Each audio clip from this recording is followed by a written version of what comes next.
Okay, good afternoon and welcome to the San Francisco Planning Commission hearing for Thursday, March 12th, 2026. When the item is called that you would like to submit testimony for, we ask that you line up on the screen side of the room or to your right. Each speaker will be allowed up to 3 minutes, and when you have 30 seconds remaining, you will hear a chime indicating your time is almost up. When your allotted time is reached, there is a second chime, and I will announce that your time is up and take the next person queued to speak. There is a very convenient timer on the podium where you can watch your time tick down and to see how much time you have left. Please speak clearly and slowly, and if you care to, state your name for the record. I ask that we silence any mobile devices that may sound off during these proceedings. And finally, I will remind members of the public that the Commission does not tolerate any disruption or outbursts of any kind. At this time, I'd like to take roll. Commission President Campbell. Here. Commissioner Braun. Here. Commissioner Imperial. Here. Commissioner McGarry. And Commissioner Williams. Here. Thank you, Commissioners. We expect Commissioner Moore to be absent today and Commissioner So to arrive shortly. First on your agenda, Commissioners, is consideration of items proposed for continuance. Item 1, case number 2025-009257 DRP at 2303 Filbert Street. Discretionary review is proposed for continuance to March 26, 2026. And item 2, case number 2025-012151 PCA for the 100% affordable housing planning code amendment is proposed for indefinite continuance. I have no other items proposed for continuance, and so we should open up public comment. Members of the public, this is your opportunity to address the Commission on their consent calendar only on the matter of continuance, on their continuance calendar only on the matter of continuance. Again, you need to come forward. Seeing none, public comment is closed, and your continuance calendar is now before you, Commissioners. Commissioner McGarry. Motion to continue. Second. Thank you, Commissioners. On that motion to continue items as proposed, Commissioner McGarry. Aye. Commissioner Williams. Aye. Commissioner Braun. Aye. Commissioner Imperial. Aye. And Commission President Campbell. Aye. So moved, Commissioners. That motion passes unanimously 5-0, placing us under your consent calendar. For item 3, which constitutes your consent calendar, is considered to be routine by the Planning Commission and may be acted upon by a single roll call vote. There will be no separate discussion of the item unless a member of the Commission, the public, or staff so requests, in which event the matter shall be removed from the consent calendar and considered as a separate item at this or a future hearing. Item 3, case number 2025-009706 CUA at 38 8th Street, conditional use authorization. Members of the public, this is your opportunity to request that this matter be pulled off of consent and heard today under the regular calendar. Again, you need to come forward. Seeing none, public comment is closed, and your consent calendar is now before you, Commissioners. Commissioner Braun. Move to approve item 3 on consent. Thank you, Commissioners. On that motion to approve item 3 on consent, Commissioner McGarry. Commissioner Williams. Aye. Commissioner Braun. Aye. Commissioner Imperial. Aye. And Commission President Campbell. Aye. So moved, Commissioners. That motion passes unanimously 5-0. Placing us under Commission matters for item 4, the land acknowledgement. I'll be reading the land acknowledgement. The Commission acknowledges that we are on the unceded ancestral homeland of the Ramaytush Ohlone, who are the original inhabitants of the San Francisco Peninsula. As the indigenous stewards of this land and in accordance with their traditions, the Ramaytush Ohlone have never ceded, lost, nor forgotten their responsibilities as the caretakers of this place, as well as for all peoples who reside in their traditional territory. As guests, we recognize that we benefit from living and working on their traditional homeland. We wish to pay our respects by acknowledging the ancestors, elders, and relatives of the Ramaytush Ohlone community and by affirming their sovereign rights as First Peoples. Item 5, consideration of adoption draft minutes for February 26, 2026. Members of the public, this is your opportunity to address the Commission on their minutes. Again, you need to come forward. Last call. Seeing none, public comment is closed, and your minutes are now before you, Commissioners. Commissioner Williams? I'd like to make a motion to adopt the draft minutes. Second. Thank you, Commissioners. On that motion to adopt your minutes, Commissioner McGarry. Commissioner Williams. Aye. Commissioner Braun. Aye. Commissioner Imperial. Aye. And Commission President Campbell. Aye. So moved, Commissioners. That motion passes unanimously 5-0. Item 6, Commission comments and questions. Commissioner Williams? Oh. No. No problem. Okay. Seeing none, we can move on to department matters. Item 7, Director's announcements. I apologize, Commissioners. I don't have any great announcements or anything to share this week. Okay. Quiet week. Thank you. Don't apologize. Item 8, review of past events at the Board of Supervisors. There is no report from the Board of Appeals, and the Historic Preservation Commission did not meet yesterday.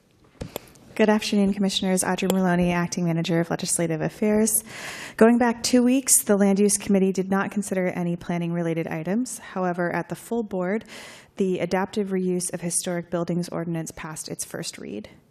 And then this week at the Land Use Committee, members heard the ordinance that would establish the 2245 Post Street Special Use District. This is the ordinance that would facilitate the redevelopment of the Holocaust Center. Commissioners, you heard this item on January 29th and voted unanimously to approve it.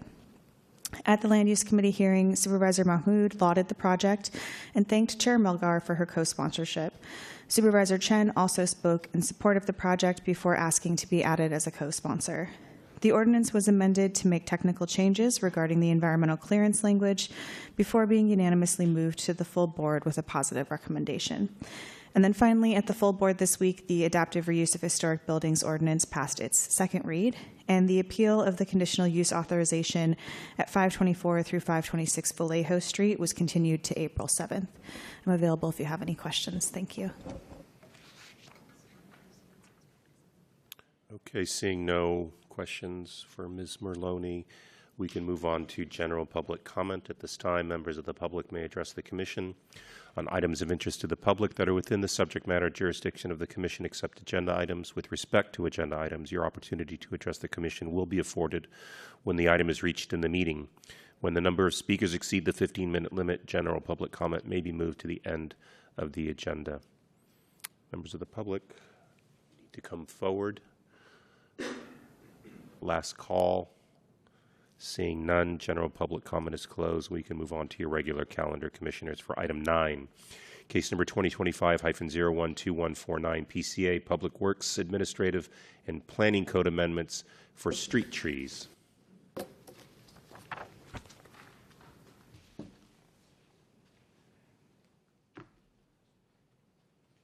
Commissioner Williams, you have something to share? Yes. Thank you. I just want to announce that I work for the Department of Public Works as a carpenter with the Bureau of Building Repair. This issue before us is regarding the Bureau of Urban Forestry, and so I don't have any, this is not going to create a conflict for me to be impartial. Thank you. Thank you. Jonas, if I may have the presentation shown. Perfect. Good afternoon, Commissioners. Lisa Gluckstein, Planning Department staff. I'm joined here today by David Moore and Susan Naubery from Public Works. I'll provide a presentation on this ordinance, and then we'll turn it over to David to speak about the work of the Bureau of Urban Forestry. The proposed ordinance would amend the Public Works Code to allow development projects to satisfy street tree planting requirements through payment of an in-lieu fee or providing alternative landscaping, exempt accessory dwelling units from street tree planting requirements, and update in-lieu fee reporting requirements, and would amend the administrative code to create a separate account within the Adopt a Tree Fund to receive in-lieu fees for street tree requirements. Most relevant here, it amends the planning code to update street tree applicability requirements in line with the aforementioned amendments. As a note, the Commission's charter jurisdiction is limited to the planning code components of the ordinance that reference these updated street tree applicability requirements. The ordinance, as currently drafted eliminates appeals to the Board of Appeals for city-initiated tree removals and hazard tree removals.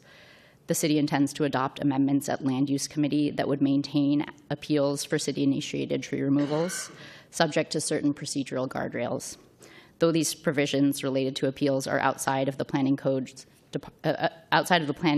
and the department's charter jurisdiction here, as changes to the public works and admin codes, I'm noting them here for your situational awareness. Currently, development projects must plant 1 street tree for every 20 feet of linear frontage. If that project constructs a new building, adds a dwelling unit, curb cut, or garage, or adds 500 gross square feet or more to an existing building.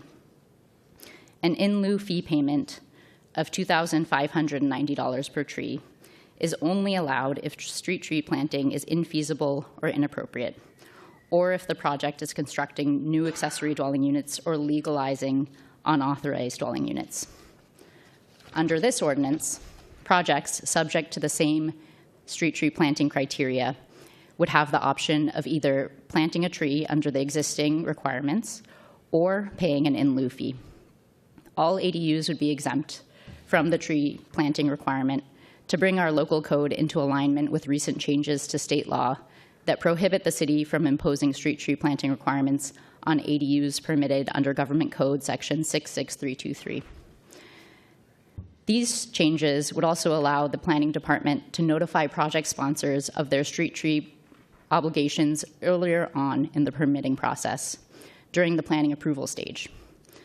And these requirements would be communicated to the sponsor through the planning approval letter. Fees collected through this in-lieu fee program would be used solely for planting and watering trees, and the controller's office would issue reports on these fees. This legislation serves 3 primary goals. First, the in-lieu fee provides flexibility for project sponsors, especially small-scale projects who are disproportionately impacted in how they meet the street tree planting obligations. Second, more projects electing to pay an in-lieu fee reduces permit review burden on public works staff for project-specific street tree planting permits, allowing the same staff to process other permits faster, spend time in the fields doing inspections, and oversee city-led tree planting efforts at scale. And third, related to this last point, having a dedicated pool of money for street tree planting allows public works to pursue more proactive street tree planting efforts with greater consideration to the city's urban canopy and environmental equity goals. I'll provide a little bit more background on each. In the past 3 years, over 3,500 projects have been subject to these street tree planting requirements. Only 167 paid an in-lieu fee under the current structure. This means that BUF staff, Bureau of Urban Forestry staff, have reviewed an average of 1,000+ permits annually. The vast majority of these are for small-scale residential projects, for example, rear additions or added units. Many of these projects would not otherwise propose modifications to the front of the property, absent the current street tree planting requirement. The permitting process for street tree planting takes an average of 32 days, often involving multiple rounds of review by BUF staff and considerable back and forth with the applicant. The legislation would allow such projects to choose to forego the permitting process by proceeding directly through fee payment and would significantly reduce the administrative burden on BUF.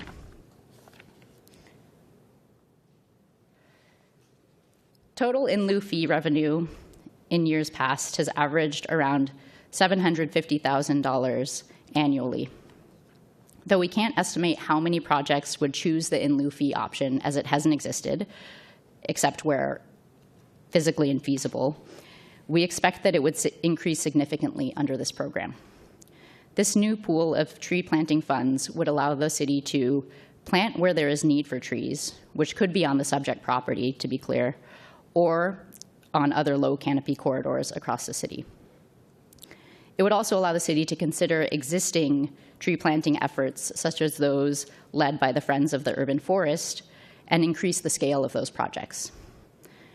The city could also would be able to dedicate funds outside of specific geographies where existing city grants are restricted. And that's what this map shows, is some of the grant areas where proactive tree planting funds are limited. And so it would allow for planting outside of those shaded areas.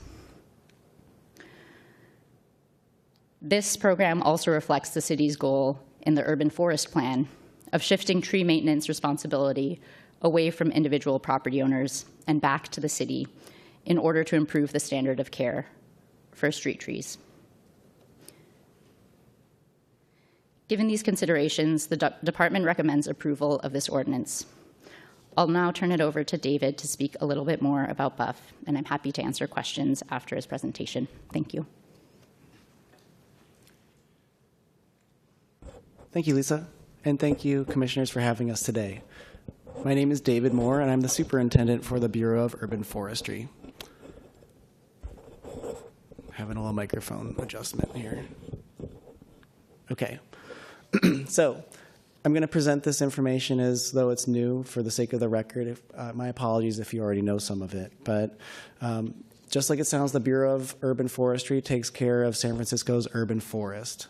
And our first photo here is the work we do. That's Markeisha in the middle, leading a group of volunteers to plant street trees in Soma last November.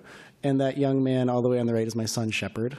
He's 7.5. And if you want to do something like this, please, it's not too late to sign up for Arbor Day, which we'll be hosting in District 3 this Saturday and planting 100 street trees and doing a lot of other family-friendly or individual-friendly activities having to do with urban forestry.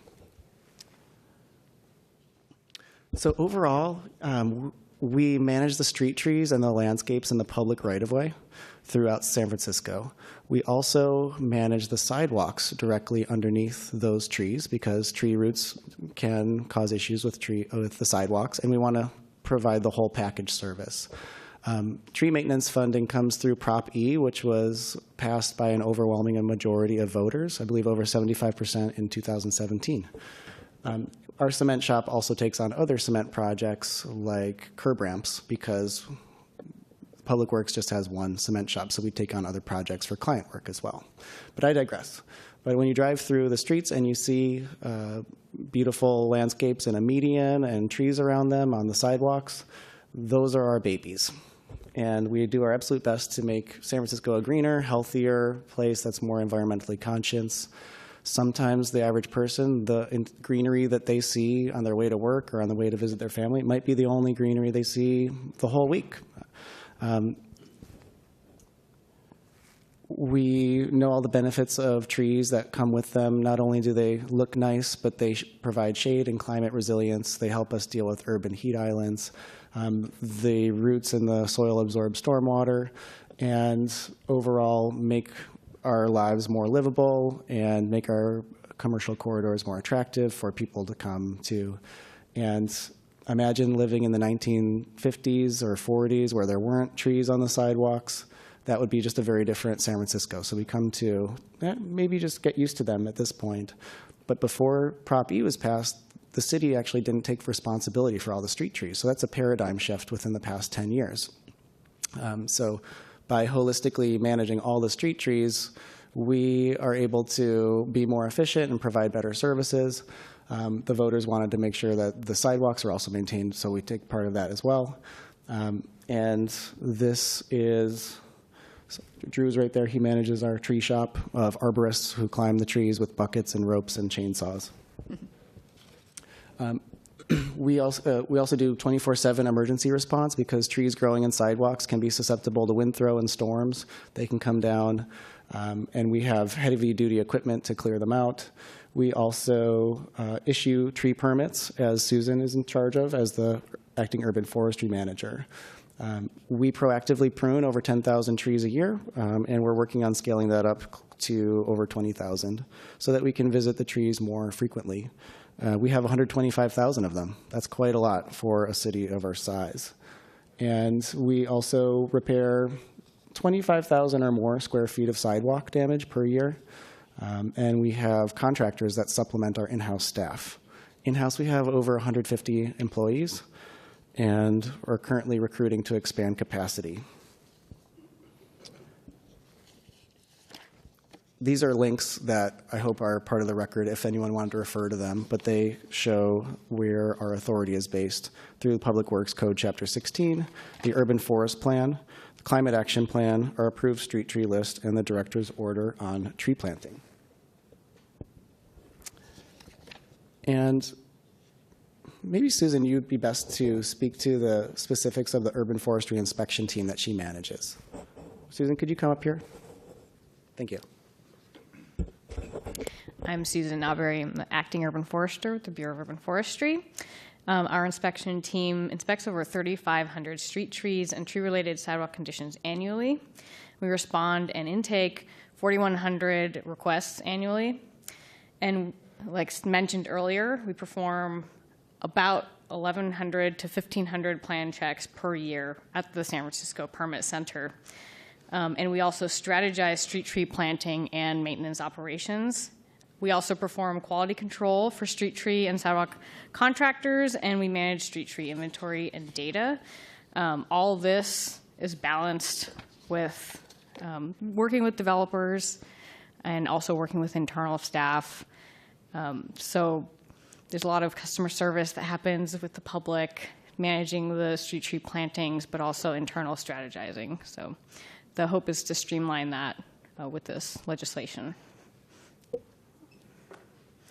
So we have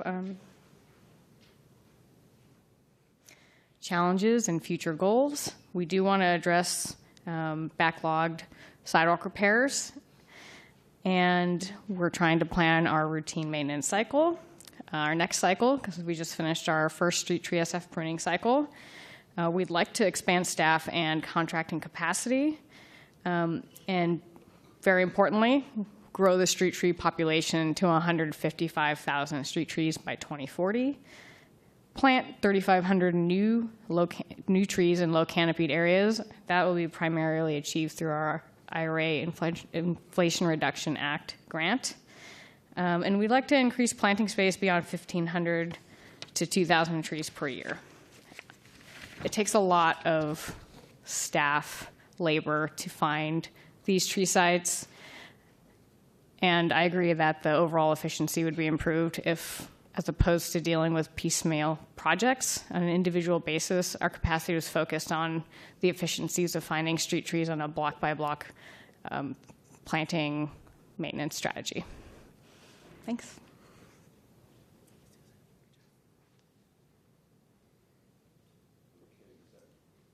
Does that conclude staff presentation? Yes, this concludes the Very staff's good. presentation. Thank you. Thank you. With that, we should open up public comment. Members of the public, this is your opportunity to address the commission on this matter. You can line up on the screen side of the room or to your right. Come on up.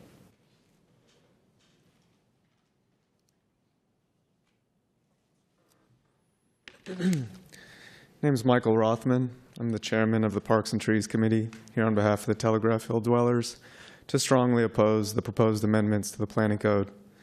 Often under the guise of crisis and in the name of expediency, power is taken out of the hands of the public. If San Francisco's leadership intends to streamline development, it must do so thoughtfully and in a way that maintains and grows the city's urban forest and keeps the interests of the public represented. Allowing street trees to be replaced with sidewalk gardens or a $2,509 in lieu removal fee would not meet San Francisco's self-proclaimed urban forestry goals.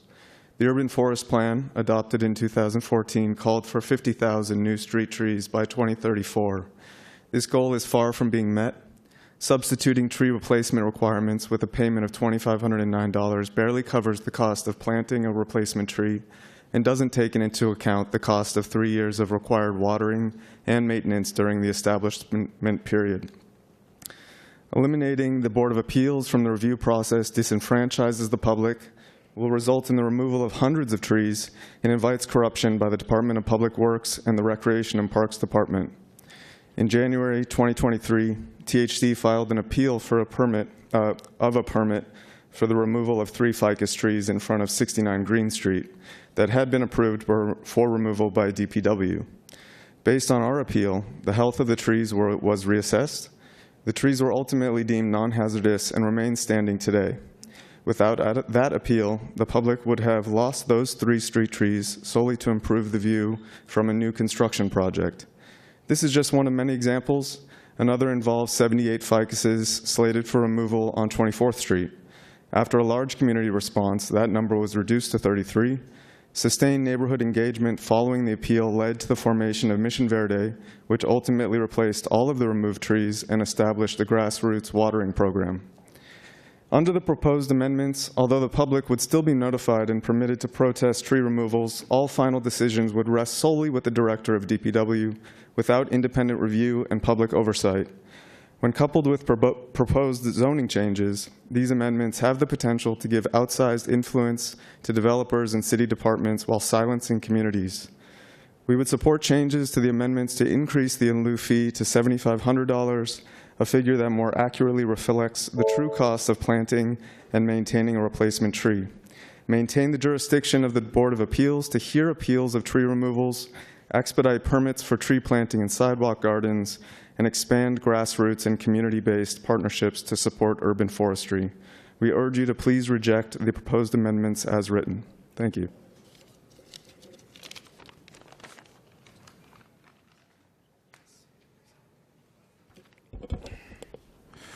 Good afternoon, Commissioners. My name is Mark Maloof, and I am here representing the interests of Teamsters Local 853.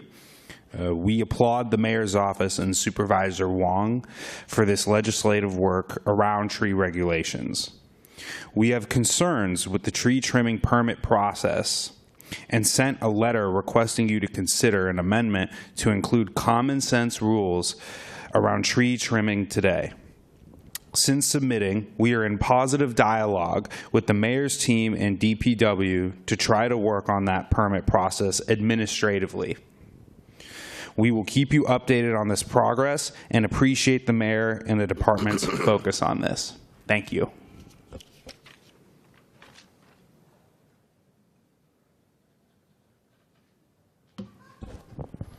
Good afternoon, Commissioners. My name is Sean Auckland, and I'm a South of Market resident and also the founder of fairtrees.org.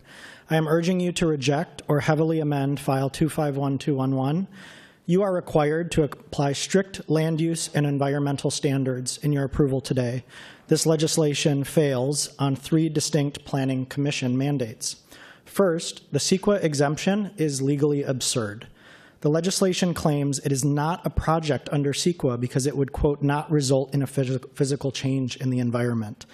This is a bill that dictates whether a neighborhood gets tree canopy shade or a 75-foot patch of alternative landscaping. Eliminating appeals for tree removals and allowing developers to buy their way out of planting guarantees a loss of canopy. Claiming a street tree ordinance does not alter the physical environment is an insult to this Commission's intelligence. Second, it violates the general plan's environmental justice framework. Under Charter Section 4.105, you as a commissioner are mandated to disapprove any action that does not conform to the general plan. The alternative landscaping and the in-lieu fee provisions prioritize concrete over canopy. This bill allows developers to bypass planting the tree without strict metrics for canopy volume or carbon sequestration. Furthermore, eliminating the in-lieu fee without a geographic lock, as has been claimed, folks have said this is for low canopy, that appears nowhere in the text of the legislation. It breaks the legal nexus between a development's impact and its mitigation. You cannot legally extract a fee from a new tower in a developing area and spend it elsewhere. Because this robs our neighborhoods of actual environmental mitigation, you must formally find that it fails to conform to the general plan and reject it. Third and last, it fails the public welfare finding required under Planning Code Section 302. Today, you have to legally find that this ordinance serves the public necessity and welfare. I analyzed the public comment file for this legislation. Between the Action Network petition and individual and organizational letters, well over 900 individuals and organizations have submitted feedback. So I realize there are only 3 people here today. More than 900 have submitted feedback via the file. The sentiment is 100% opposed, with the exception of the speaker before me. 100% opposed. There is not a single letter in support. The city has made no effort to improve this legislation in response. You cannot legally declare that an ordinance serves the public welfare when the public has universally rejected it. Require strict canopy metrics, mandate geographic equity in line with our environmental justice framework that the Planning Commission and Board of Supervisors passed, and please do not let developers buy their way out of greening our city just before we upzone it and increase density. Thank you.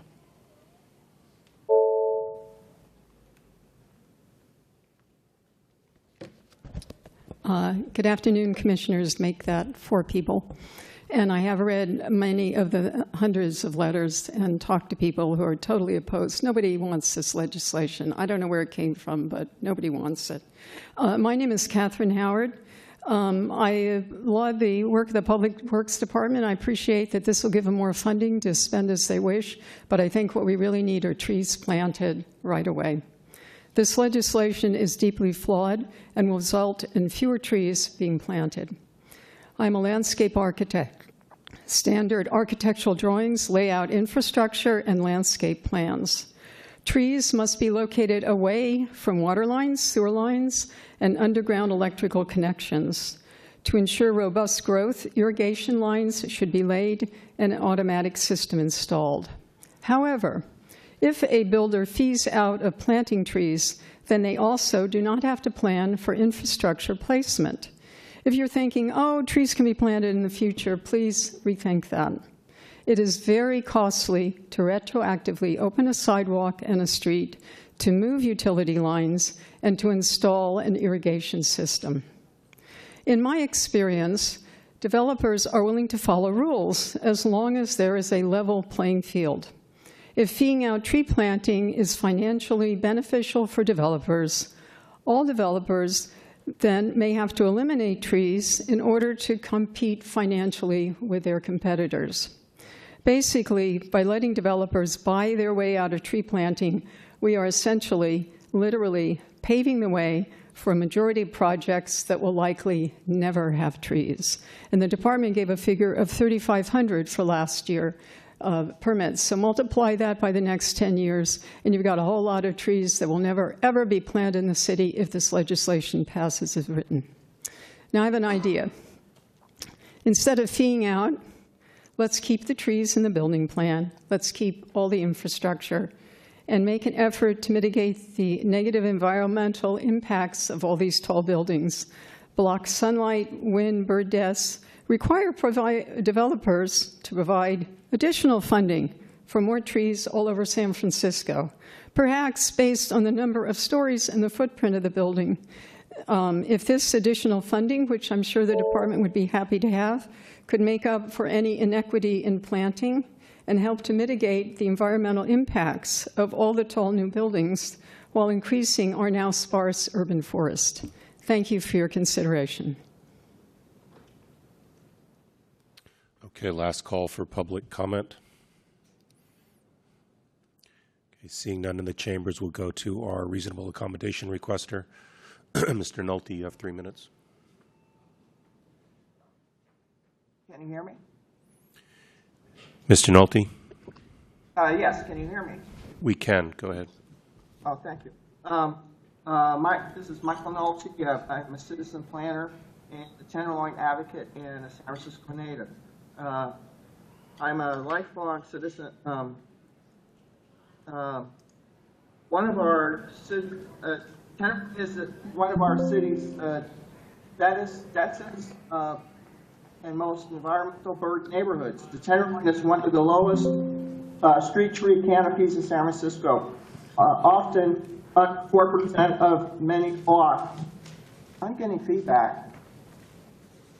Far below the citywide average, 13.7. Our concrete streets, anyway, I'm opposed to this legislation, and it needs to be revamped before it should be passed by the city. And there needs to be a lot of changes to the legislation. I'm having a hard time because there's feedback. Thank you very much.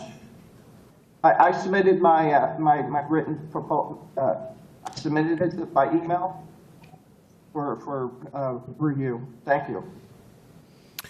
Thank you.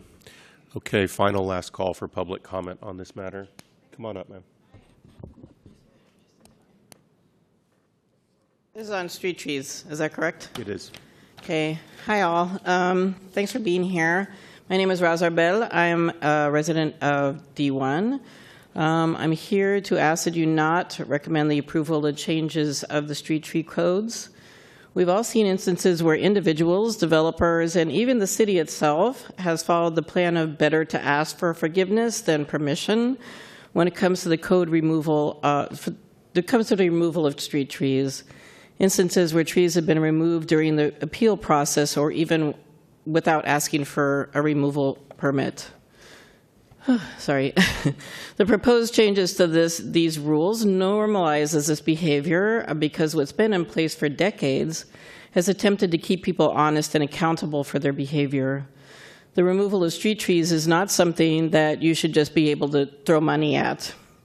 This is our living space, it's our environment. The existence of trees in our city is not an abstract concept. Yes, trees help clean the air that we breathe and give us shade when it's hot, but it's easy to forget that these trees are also for the nature around us, birds and bees and small rodents like squirrels, especially, and these creatures are crucial for human survival. Aside from the throwing money to get off the hook aspect of this amendment redesign, there's also the fact that it includes eradicating the right to appeal tree removals. This denies the community a democratic process, a process that has been the foundation of a number of wonderful community projects, Mission Verde to name one. San Francisco has a climate action plan, which has failed so badly that we had to redesign it yet again for the future. And this amendment seeks to remove the guardrails that keep all of these things in place. We know that trees are crucial to our existence. Street trees especially are a very important part of San Francisco. And I think it's hard to believe that this amendment is being brought before you right now. Quite frankly, I'm kind of shocked. So thank you so much for your time. I appreciate the chance to speak as I just walk into the room. Thank you. Okay, thank you. Final last call for public comment. Again, you need to come forward. Seeing none, public comment is closed, and this matter is now before you, Commissioners. Commissioner McGarry. I'd like to thank staff for all the work they've done on this. I'm also a D1 resident, and it's abysmal, the lack of tree canopy we actually have out there in the avenues. We've got the smallest tree canopy of major cities, 13.7%. That is pretty sad. We require tree planting and maintenance at scale. That is definitely what's required here. I'm all about creating sustainable funding and a funding stream and accountability on that. Friends of the Urban Forest putting it in the hands of one department with basically 100 people plus right now, and hopefully that can double 16.7 or 13.7 to 26, 27.7 in a short period of time. Whatever we're doing it wrong, because 13.7% is just not good enough right now. That's allowing individuals to do it the way they're doing it, and they're obviously not doing it correctly. So I'm a big fan of actually putting it in the hands of one department, and that one department being accountable for it, for everybody here who quite rightly is either for or against it. But I think the people who are against it would be agreeable that basically accountability is what's required here. And accountability would basically, over a period of time, gives us metrics for improvement. As it stands right now, 13.7% is just terrible, and we have to do better. Alternatives, I'm 10th and 10th Avenue, Inner Richmond, but 12th Avenue, there is an alternative there where DPW did come, our friends there, Urban Forest, did come out and take some of the sidewalk and the whole way down the block, planted, basically plants, and it looks phenomenal. The one thing about the avenues I hate is that concrete, and the lack of any kind of colour other than that grey. So alternatives I'm into as well. There's what we've done around the city with cactuses up and down. It took a few years, but they look phenomenal now. Guerrero as an example, or down 19th Avenue as an example. Odd when they went in, but over the course of a few years, they do look amazing. So I'm all for anything that can make this work, and I applaud the Friends of the Urban Forest, and I actually wish you well on this. And I think if we can get my 6-year-old out to actually help on that too, there's an educational value that basically goes beyond. So I'm in favour of this today. Commissioner Braun?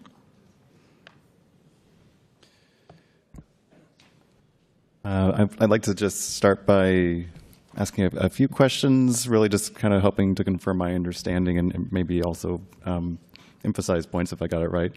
But first of all, I just want to bring up again, as was noted during the presentation, that this body doesn't have the authority to review the removal appeals component of the legislation, so I encourage folks to keep on bringing that forward to the appropriate bodies, but I'm going to leave that aside. So I have a question maybe for Bureau of Urban Forestry, but so briefly there was a mention of kind of the grant funding and limited locations in which that could be used, but would you mind just expanding a little bit more on sort of the relationship between our grant funding, where and how that can be used for tree planting and urban canopy improvements versus our local and restricted funding? Absolutely. Thanks for asking that question. And I want to also say thank you, everybody, for your interest in the trees and expanding our urban forest. While the voters approved Prop E in 2017 to fund tree maintenance and the maintenance of sidewalk beneath trees, when we say maintenance, that means really pruning the mature trees. It's not necessarily watering a new tree or planting a tree in a new location. So the department does not have a fixed guaranteed source of income or funding to plant trees. So we go out of our way, thanks Lisa for putting that slide up there, we go out of our way to apply for grants because there are grantors out there, including CAL FIRE.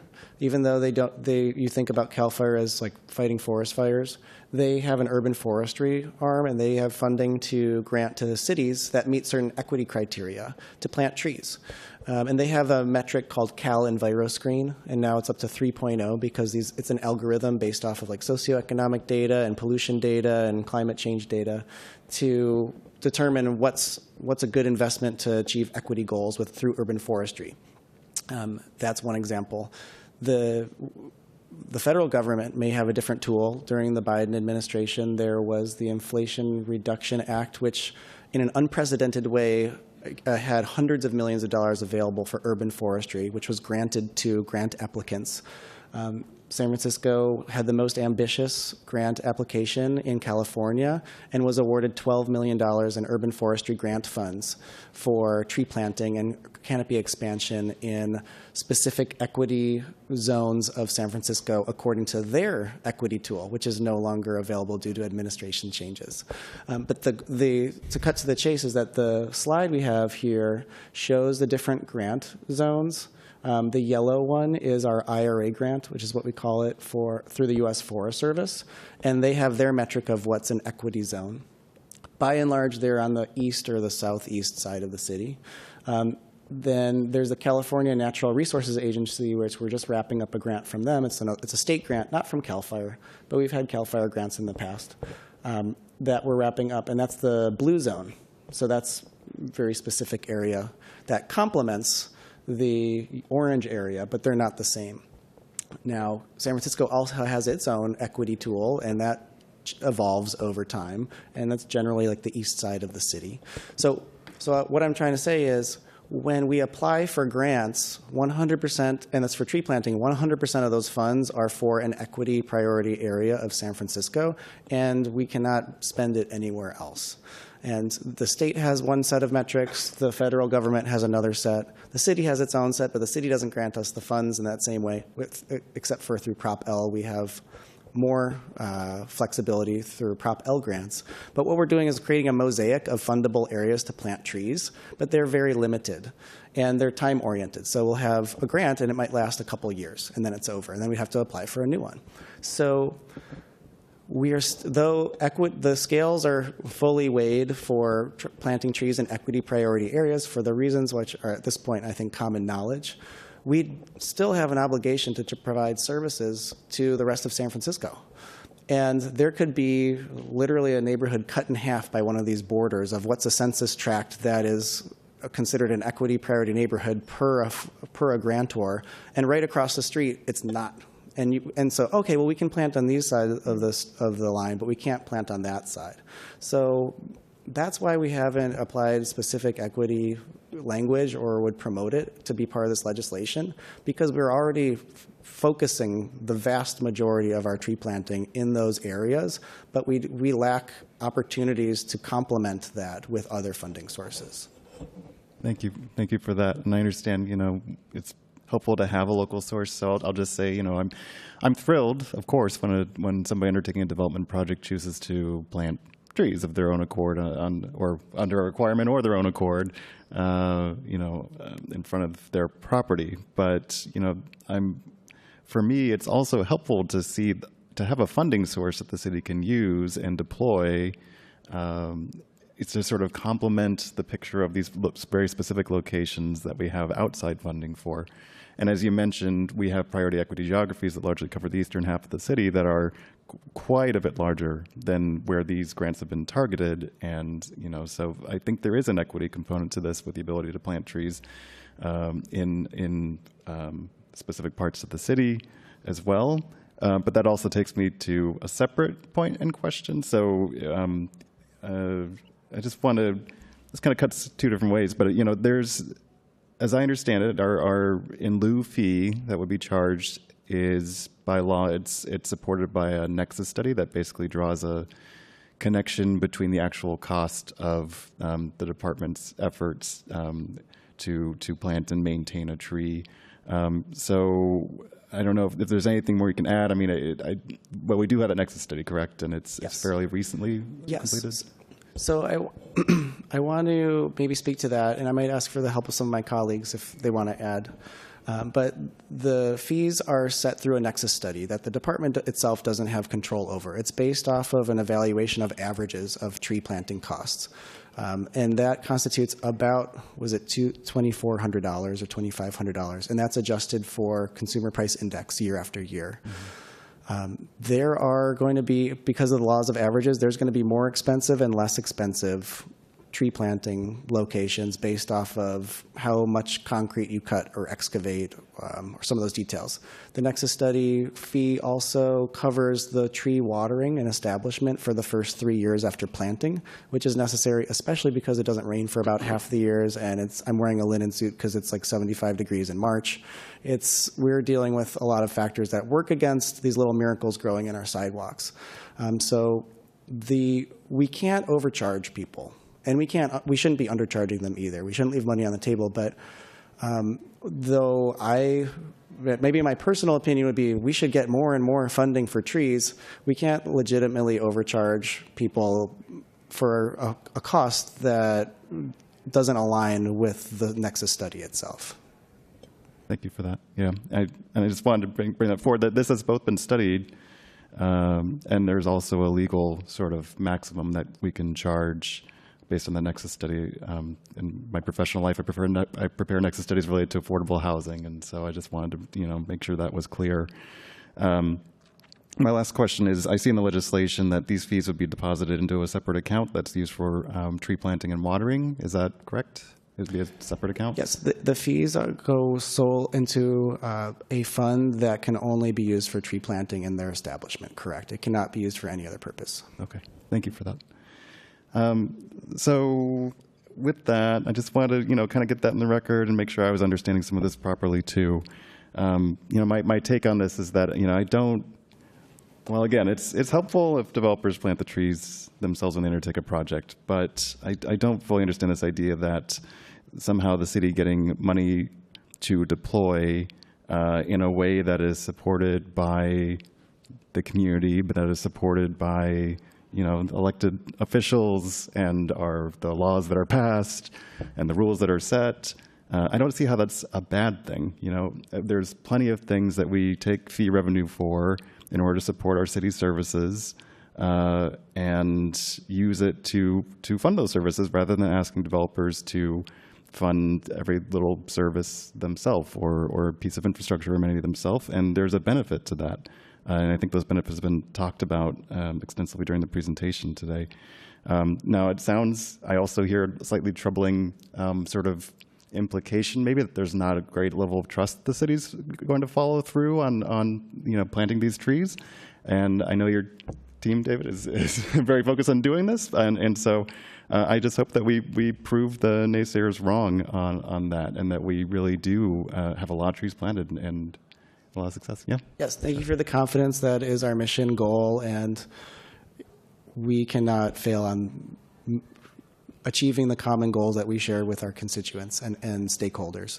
We are working ferociously to increase capacity, implement these planting grants, expand public-private partnerships, and getting the trees to survive after planting is even harder than planting them. So we need the community to also keep an eye on them.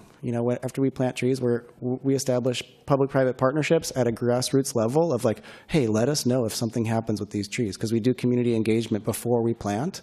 Because though the people in this meeting seem to be fully aware of the needs for trees, it's unfortunately not common knowledge to 100% of the people in San Francisco. So someone walking by it could accidentally brush it. They might pull their truck up too close to it and damage the roots. There's so many things that can happen to these very vulnerable trees when they're planted because they're so small.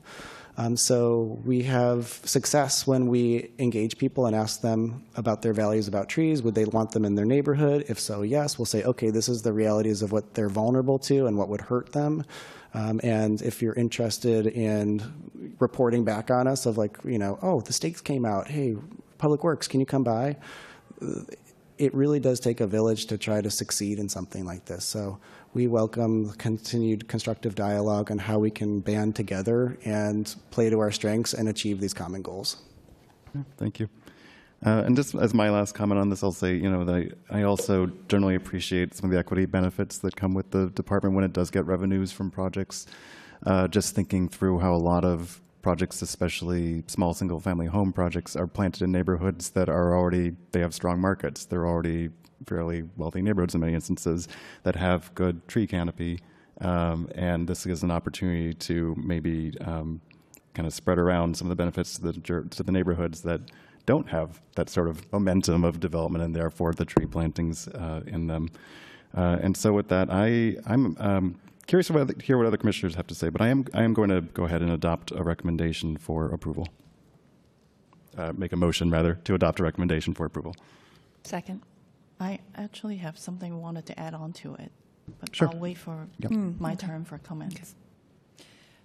Commissioner Imperial. Thank you, and thank you, commissioners, for your comments, and thank you for the presentation, and also appreciate the public speaking passionately, and we received so many emails about this. One thing I appreciate about the legislation, it actually brought up the issues and concerns, and also many people really care about street trees. And it just makes me think that really, and I appreciate Mr. Moore and you mentioning how the community can be more engaged in this. And I think there needs probably, perhaps, I can only say that this legislation will probably one of the few that will probably need to be come up in order to really support the urban forest plan and also the Bureau of Urban Forestry objectives. But one thing that I appreciate from one of the public comment was that if the situation is that if a developer decided to pay an in-lieu fee, and then retroactively the Bureau of Urban Forestry would retroactive plant for that, how will that procedure go? Because usually right now, a developer would submit a tree application, and the BUF will review the tree site. So if that's the case, if they're doing the in-lieu fee first, and then you do the tree permit after development stand, can you walk me through how will that go? Is the question kind of about the sequencing of the fee payment and then the street tree planting permit? Yes. So interrupt me if I'm not answering your question, but the intention behind this legislation is that someone could entirely fee out, and so they would not need to seek a street tree permit approval from BUF. So the payment of that in lieu fee would be due upon issuance of the building permit, which is the same timeline for the street tree permit to be approved through BUF. But the process would be much simpler because they just need to issue payment to the city as opposed to seeking the permit approval. Yeah, but if, let's say, that development is in the equity area where the BOF is more active in tree planting there, so, through the grants or what, but how will that, if the development stands already, then how would they go back and, make a plan? So I guess my question is, how do you do the tree planting site through the BUF if the in-lieu fee is really going to be, the option for main developers? So what is the tree planting plan, I guess? Got it. It's about how BUF uses the funds that are gathered from the in-lieu fee and what that planting looks like as initiated by the city. Okay. Is that the heart of the question? Yeah, how would that affect infrastructure on the sidewalk? I mean, usually when a developer would, it comes to the planning commission, they would have the public realm, plans as well sometimes, if it's a big developer. But if it's not, they don't really need that. But if it's like, again, if we're talking about, especially for these developments are in the equity side, that's what I'm kind of like. And even if they're not in the equity part of the city, how is the urban forestry plan being implemented? I guess that's my question. How is the urban forestry plan going to be implemented if there is really a set aside money for tree planting? But I think I'm tracking. I mean, I'll take a crack, but interrupt me if I'm not answering your question. So, for a project that pays the in lieu fee, there's no guarantee that BUF will plant in front of that project. Okay. They can, if that's an appropriate site based on the factors that the Bureau considers. And for example, if a project wanted to fee out and thought that they wouldn't get street trees in front of their property, there's no way that they could prevent BUF from planting in front of their property. So BUF has discretion to plant wherever is appropriate, which could be in front of the property, it could be across the street, it could be on an adjacent corridor or other areas of the city. And that's where BUF's kind of proactive strategy around determining, where are the corridors that have some of the fewer of the physical constraints that you were referencing around utilities or transformer vaults or bus stops that are ripe locations for tree planting at scale. And so that's some of the thinking behind this, and in line with the equity goals that you're referencing is instead of just limiting the tree to one specific property that happens to be seeking a development permit, to pooling that permit fee revenue and then looking at kind of the corridor level or the block level to do some of this proactive tree planting where there are fewer barriers, where it serves our equity goals, where it might complement some of those grant areas, where there are already tree planting efforts underway, and so we could augment those tree planting areas, et cetera. So it gives BUF more ability to work within its equity goals and some of its proactive tree planting goals. instead of operating on the project-specific basis. Does that answer the question? Yeah, you did answer the question. My other question is in terms of and I appreciate one of the commenter mentioned about the CEQA exemption and how we're, with the family zoning plan also in particular, how will this affect? And what are the predictions on the family zoning plan with the tree planting requirement? And we know that for even if the small developers, they would probably prefer to do the in-lieu fee because of the the cost of development, even for small developers. But again, how would that? Is there any kind of like analysis have made for the family zoning plan together with this? Yeah, I mean, I think it remains to be seen. I think we've received a few applications for housing under the family zoning plan, which, under this proposed legislation could fee out. So that could generate some fee revenue. Typically, I am not a developer, but my understanding from conversations is that for mid to large scale projects, those are subject to our Better Streets Plan requirements, which involve a significant amount of infrastructure improvements around the project site. So they're already doing a lot of sidewalk level work associated with a development project.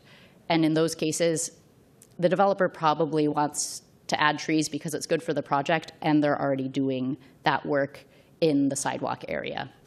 It's really these smaller projects that, unit additions or, rear yard additions that this might be a very appealing option just because it's such a departure from the nature of the project. And we could see some fee revenue coming through that, although those aren't the types of projects that are really enabled under the family zoning plan. It's really the mid to larger scale projects that we'll see through the family zoning plan. And so some of them might elect to fee out, but many of them will probably plant trees as well. So it could increase fee revenue, or it could, facts on the ground could remain the same. It kind of remains to be seen, depending on how many applications we get and where. Okay. Thank you for that. It's, I really understand in terms of the needs for funding, and, and thank you, Mr. Moore, again, for at least educating me in terms of like the state fundings and the federal fundings. And usually these government fundings have requirements, and I truly appreciate that. And sometimes the fees, special fees, if they're not restricted, then it's unrestricted. You can use it anywhere. However, my little bit hesitation on this is the urban forest plan in the big picture of it. We need the funding, and then in order to plant and to also to maintain. And so when these in-lieu fees are being put out in a way as an option, many developers will take the in-lieu fee. Let's be honest with that, especially, and I can see that for many, perhaps small developers and perhaps large developers may prefer it that way. So if there is the option to fee out, then is how do we really implement the urban forest plan, together with this? Sure. And so that is kind of like my hesitation with DPW in terms of like the implementation, how it's really going to dance with this fee out option. Yes. I feel like this legislation can be improved, that there probably needs to be reform to happen, especially in large developments. But yeah, I'm just trying to think as well in terms of the urban forest plan. What is the timeline for that when the developer fee out and all of these fees have collected? What is the timeline for the urban forest plan? Good questions. Thank you for your thoughtful analysis. And I want to maybe provide context. Susan did speak to the team she manages of urban forestry inspectors and their roles and responsibilities. About 75, I'd estimate 70% or more of their time is focused on reviewing plans right now. They're also responsible for finding the planting sites that the rest of the Bureau would plant or would subgrant to a third party, a nonprofit or a contractor. They're in charge of doing quality control on the contracts, including tree maintenance and tree planting. And they're in charge of packaging our data for our 125,000 street trees and other assets.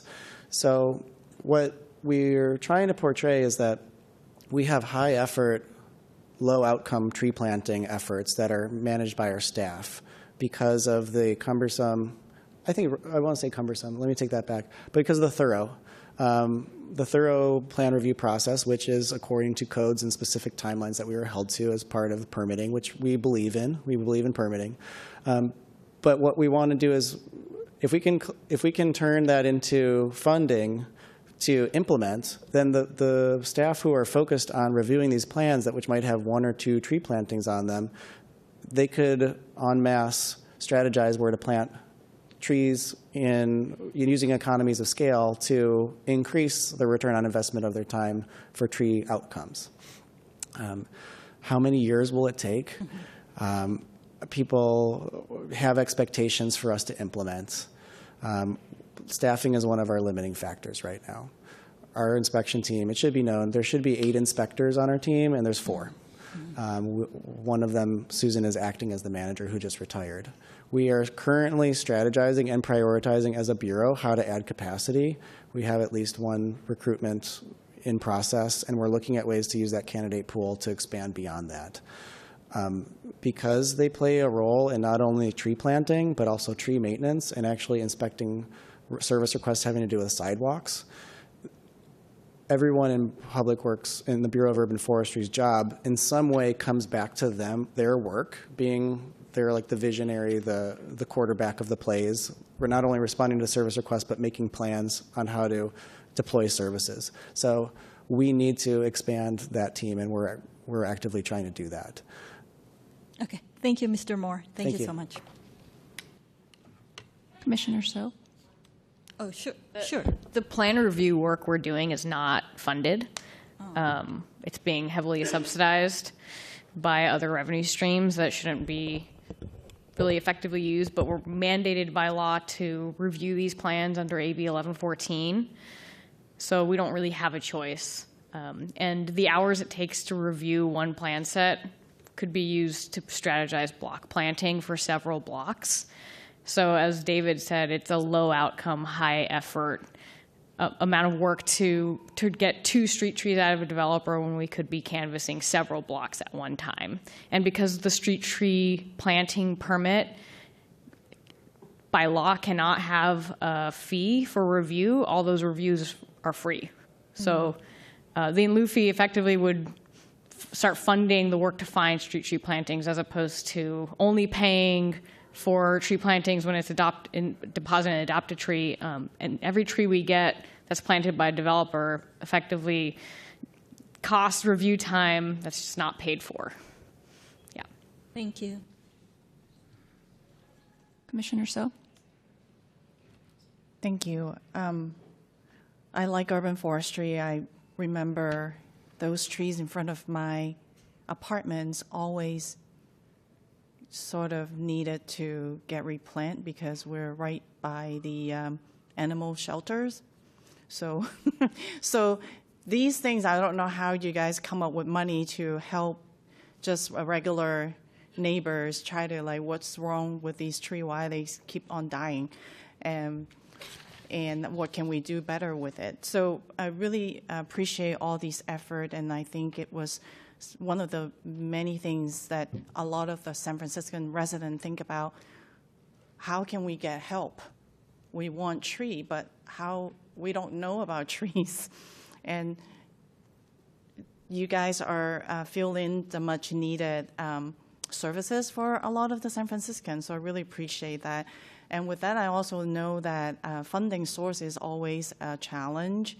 And with the Reduction Act, it's going to expire soon. And it's a lot of agency or a nonprofit hitting many cliffs of like, how can we sustain in already really lean operating organization, and thank you for your passion and continue to do so. We talk a lot about assuming these are just like large developers and we can't get them to get away from just basically, what is it, I feed it out, and so they will never plant trees. And I think we kind of discuss a lot of this aspect about both sides. I wanted to shed some lights to my experience talking to local small businesses and homeowners, regular people, just trying to, like many of us, live in the city and do the right thing, right? Some of them, maybe they can save up enough to build an ADU, which I later find out it cost a mid-range of $1 million just to add an ADU. And an ADU, I think the largest one is about 800 square foot, just so anyone understand the magnitude of cost that any given small single-family homeowners had to bear. In addition to all these, trying to understand what they need to comply with all the different planning code and building code. And then there is this tree thing. So people I talk to, they sometimes more than you think of or presume. I just want to share this kind of experience as a real life experience that they really want some trees. They understand trees are good, but the process to get to whether to prove that whether they want a tree, whether their sidewalk, DPW say it's require you to have a tree, but then they gotta have to spend an enormous amount of time and money for engineers and architects to try to prove if it's even possible to put a tree there. There's PG&E lines, whatever, all the other things on the sidewalk that regular homeowners or small businesses will have no idea how to even find all these stuff. So then that's like at a cost, and then you have to prove back and forth about whether we want this tree and how can anyone help us to do a tree in there. So what I'm trying to say is that I hear the urban forestry is also, you have to do this for free for reviewing, but then we're asking these homeowners and small businesses to also continue to pay more money to private sector to try to prove if they can put a tree there, if it's required. But if they cannot, because it's literally, you can't put the tree where the PG&E gas line is. So with all of that, and it's and then you just keep adding on to the timeline of how long it takes for a business to actually get that building permit, or house or homeowners to get a building permit to fix whatever they want to fix. I think this this legislation coming in front of us for a planning code amendment is a very good alternative, and it's actually more like a proactive instead of a reactive approach on addressing the dire need of making San Francisco greener. And we can do that more in a kind of have the expert to do this and inform everybody, not just one piece at a time. I really like that approach, and I wanted to speak on behalf of regular homeowners, small businesses, and some of those also actually hit this thing called notice of violation, that they need to legalize their units.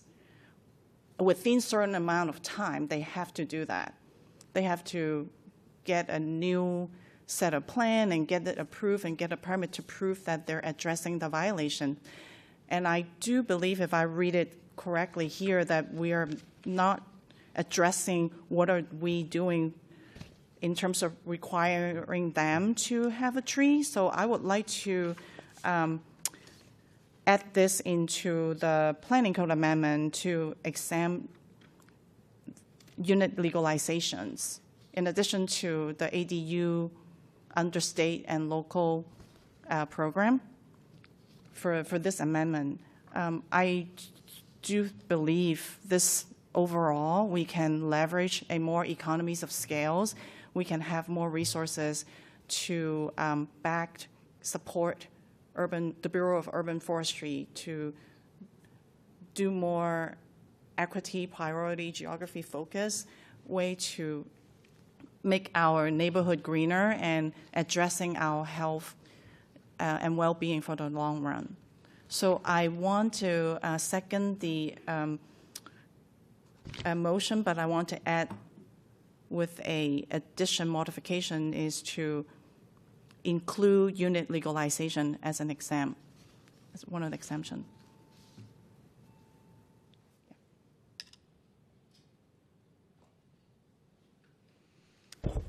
Thank you, Commissioner. So that would align with the department's goals of supporting legalizations of UDUs. Currently, a lot of legalizations proceed as ADUs, but there are a small subset that are just straight up UDU legalizations under a separate process, and so those under the current ordinance would not technically be exempt. And so the department would be supportive of that proposed additions if the commission so decided. Commissioner Braun, do you want to sit on that, or are you prepared to modify your motion? I just want 1 second to think about it. No Thanks. problem. Commissioner Williams? Thank you. I want to thank everyone who commented on this. Thank you, the Department of Public Works, for all the work you guys do. You definitely give residents something to admire as far as all your work on this tree issue. And everything else you do, the cement work and everything else. You guys are a really hard working department. So I just wanted to give you that little prop there. You know, for me, this issue just exposes the importance of our tree canopy and the lack of it in some areas of our city. For me, you know, when I look at this legislation, it's obvious to me and to a lot of other people that have written in and through letters, hundreds of letters that we received. It's about funding. It's about money. And this legislation, basically, there's some funding attached to it, but we're not doing anything to keep the trees going, keep planting the trees. And so, I mean, that's just one observation right off the bat, you know. And so we're giving developers an option to not plant a tree when we need to plant more trees. So that doesn't really make sense to me. But when you look at this through an equity lens, you know, you start to understand that the city has done a real,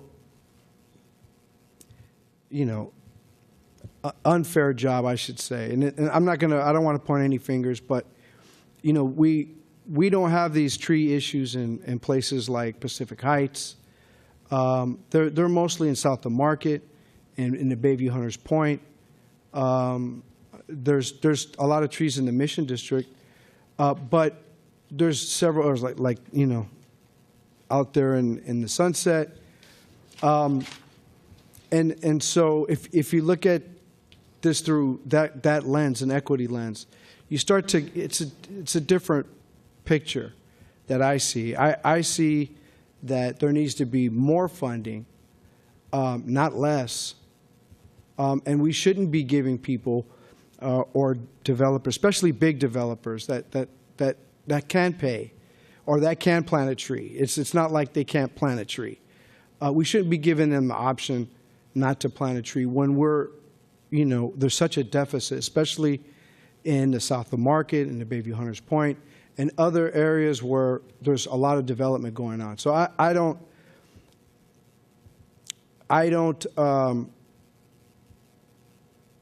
this doesn't make a lot of sense to me as far as tackling our need to plant more trees. What makes more sense to me is addressing the funding issue. We actually need to expand public works and tree planting, not give people options to take it away. Now, in terms of, you know, ADUs and people that don't have the funds to plant a tree, yes, we should probably give them the option. but to give the option to not plant trees to developers that have the means to plant the trees and help San Francisco achieve the canopy that we need to achieve, that doesn't make sense. That's why so many people are against this legislation. And I want to just highlight, in our packet, we got a couple of letters that I think, I'd like to bring up. One is from Assemblyman Matt Haney, and he's requesting an inquiry into San Francisco's compliance with SB 1000 and the environmental justice protections. And so he's actually, asking the Attorney General of California to look in to see if San Francisco is in compliance with their environmental justice statutes. And then there's the Matt Dorsey letter, Supervisor Matt Dorsey from that oversees the South of Market, and he has a lot of questions. It's a letter of inquiry, tree canopy equity and resource allocation in District 6, and he's asking for. He just asks a lot of questions around, and this doesn't have anything to do with the Department of Public Works. I'm just saying, I just want to make public what I'm looking at here because it hasn't been mentioned. And there's questions around funding equity, allocation, discretionary guidelines, empty tree well backlog. I mean, this is something that's come up recently where people have been getting injured because there's no tree in the well. I just saw something on the news the other night where some lady cracked her head open and she accidentally stepped in a tree well where there should have been a tree there and there's not a tree. So my point is that I think this legislation goes in exactly the wrong direction. I've heard a lot of talk here to differ with that opinion, but that's my opinion. My opinion is that this doesn't solve the problem of funding. It doesn't solve the problem that we don't have enough trees in our city. It doesn't solve the problem of equity, racial equity in our priority geography equity neighborhoods. And so it doesn't really do much. I mean, and so basically, you just gives a break to a lot of the big developers that got money that can't plant trees. So I think this is not a good piece of legislation. I agree with the hundreds of people that have submitted letters to this commission, and I think they need to go back to the drawing board and really address the issues at hand, and that is funding, planting our canopy in the areas where they're needed. And let me just say something about trees, and I'll end here. I mean, without trees, we couldn't live on this earth. I mean, think about that.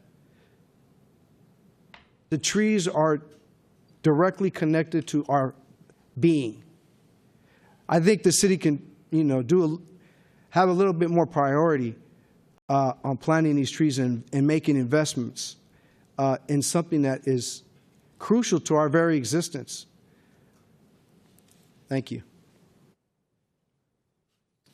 Commissioner Braun.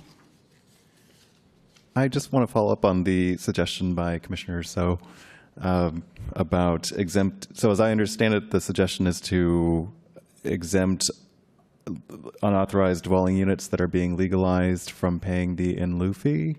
Is that correct, or am I misunderstanding? No, it's the word exempt might be confusing. I would like to amend the motion by adding the legalizing those legalizing UDU to be the same treatment as all the state and local ADU, so then they can have the option to pay the fees. In the legislation, don't all wouldn't everyone have the ability to pay the fee? Nobody would be required to provide the tree regardless of if That's it's a UDU? correct. Commissioner, so if I may, I suspect that your proposed modification might relate to this would be subsection D1, the applicability, where it talks about accessory dwelling unit except for the construction. It says this subsection shall apply to development projects that involved any of the following except the construction of an accessory dwelling unit or junior accessory dwelling unit. And would the proposed modification just to be add unauthorized dwelling unit legalization to that list? Yes. Okay. So it's 806D1 would be the specific section where that would most likely be added.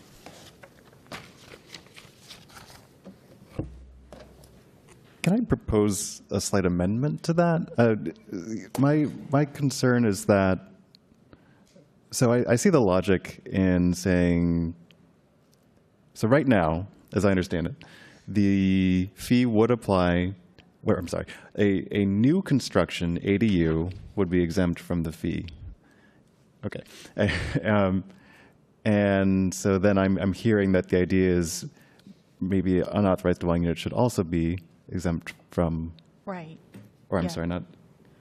That's the intent of it, because I believe that is if we lower these barrier for people that actually just try to do the right thing, small family, they should not be penalized with all these hurdles. And maybe if I can just jump in, one point that I think is worth noting, when we get these unauthorized dwelling unit applications in, our first approach is to see if we can legalize them through some program. And so some of those spaces get legalized through the state ADU program. Yes. In which case, if this were to go through, they would not have to pay. Yeah. But there are other instances for whatever eligibility criteria, they're not able to utilize the state ADU program, which is usually people's first desired path. If they're not able to use that, they often look at our local legal dwelling unit legalization program. And so I think the idea is, because those programs are often used for the same types of projects, that to align some of the rules, again, we don't necessarily want to also create a disincentive for, we like our local programs in San Francisco. We want to create the framework where people are not disincentivized from using local programs, right? I mean, this came up a lot as part of the family zoning plan. And so if there are different rules and costs between the state ADU program and our legalization program, it's just one more reason people are going to choose the state program. So I think by treating them similarly, we probably have a greater likelihood of somebody leveraging the local dwelling unit legalization program instead of the state ADU program. But if it's a local ADU or JADU, or maybe JADU sits in state legislation, either way, even if it's a local program for an ADU, the exception would still apply to that ADU under our local program too, isn't that right? Yes, but again, we have a third option, right? State ADU, local ADU, JADU, legalization program. So it's a separate program that it's just one more program that's very analogous to these other programs. And so we were hoping, I think the ask is that we kind of treat them the same as it relates to the street tree obligation. Can I ask just a take on this? You know, I see the value of sort of incentivizing legalization of the unauthorized dwelling units that might not qualify as ADUs, but at the same time, it sort of creates. What I'm struggling with a little bit is that somebody who creates a UDU that is not an ADU has now gotten out of a requirement that had they chosen the legal path in the first place, they would have been subject to this requirement. So I understand what's like the second buyer of a property or third buyer of a property that came with a UDU, and now they have to they want to legalize it, they want to do the right thing, and that's, we don't want to penalize them for that. I'm struggling with the person who just is the one who built the UDU and gets caught, which, so I guess what would give me comfort is we see a lot of UDUs here. It does seem like a lot of them are projects that it is a subsequent buyer. Is that, from staff's perspective, I mean, is that really what you do see, though? I mean, we don't see a lot of, it's the original builder of the UDU? This is what kind of trips me up. I think there's a mix. I will say the UDUs, would think, and I think I'm looking at some staff probably agree with me, are some of the toughest projects we have, even though they're the simplest in nature, because we are often requiring people to do things that cost money that they may not have. These are not people coming in proactively asking to do a development project. They usually have gotten caught through our complaint system, and that often is a significant amount of time after the construction happened. So whether it's the same owner or a different owner, it's usually not right after it happens. There usually is some duration of time that's, years or decades that have spanned. I know some of the rules have tried to tighten that up a bit, but it's tough when you're asking an applicant that they're going to need to invest tens of thousands of dollars, if not, we've seen some that are hundreds of thousands of dollars for costs to legalize, and an applicant is telling us they just simply don't have the means to do that. And it makes it tough to have that conversation. So I think, again, giving as many options where we can keep the unit online, but make it more financially feasible to do so. These are not usually developers where we're seeing this. I mean, I can tell you that much, whether it's the property owner or not, these are usually single folks who are not necessarily frequent flyers doing business in the city. So anyhow, they're just, UDUs are always very tough conversations, and they usually deal with people's personal finances, which is not what we as planners are used to having to talk to people about. So,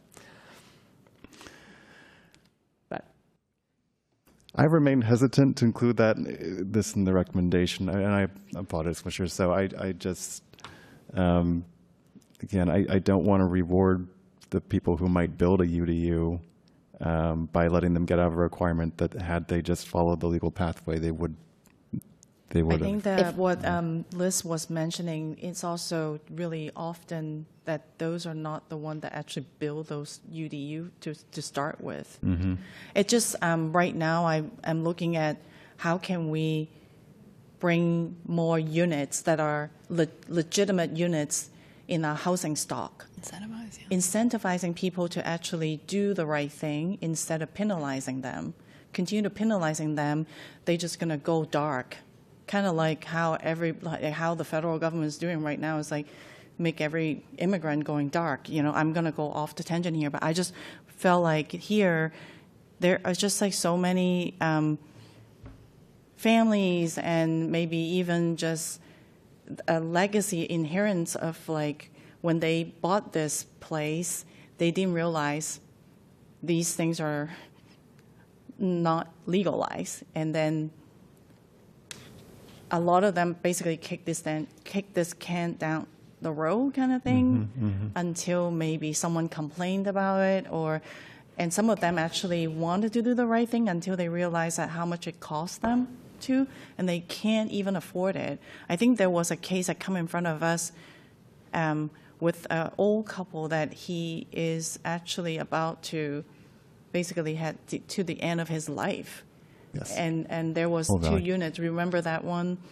And they're living in the Bayview Hunters Point, and then they were forced to legalize that room behind the garage, and then they were asking us to give them a conditional, I forgot what did we do. We ended up actually approve and have him not needed to do that. And I'm just trying to look at, we are thinking about these big developers doing a lot of things that we should hold them accountable, but I'm also thinking about what can we do to incentivize our normal people that like a fourth generation San Franciscan try to do the right thing and stay here and make their unit legit.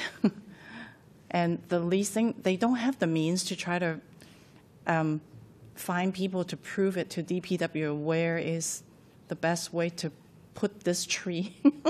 They just don't even have the means to even finish getting through all these requirements that we need to require them to do, because like Liz was mentioning, a unit legalization, all of a sudden they had to comply to the current planning code and the current building code on a building that probably was built in the turn of the century. And then after all of that, and they go, oh, you also have to add a few trees, or you have to prove where you can add these trees. So that's the kind of fee that they will have to hire a consultant to prove where those trees will be located. Well, right. And so it's just like, I'm just trying to, if we're looking at this planning code amendment, I just want to have this opportunity to make our local regulations consistent, so then we are not incentivized or inevitably make all our residents to only can choose the state ADU version. And I'm just trying to make things a little more fair to a lot of people. I know that we always wanted to maybe punish people when they were not doing things with the permit, but a lot of the cases that come in front of us recently aren't actually, they're not the one doing it. They're the previous people that kind of did it, and we need to talk about how we shall find a ways to hold those people accountable, but to penalize the people who left with a bag. That's kind of where I wanted to add this into our modifying this planning code amendment, so then we are consistent.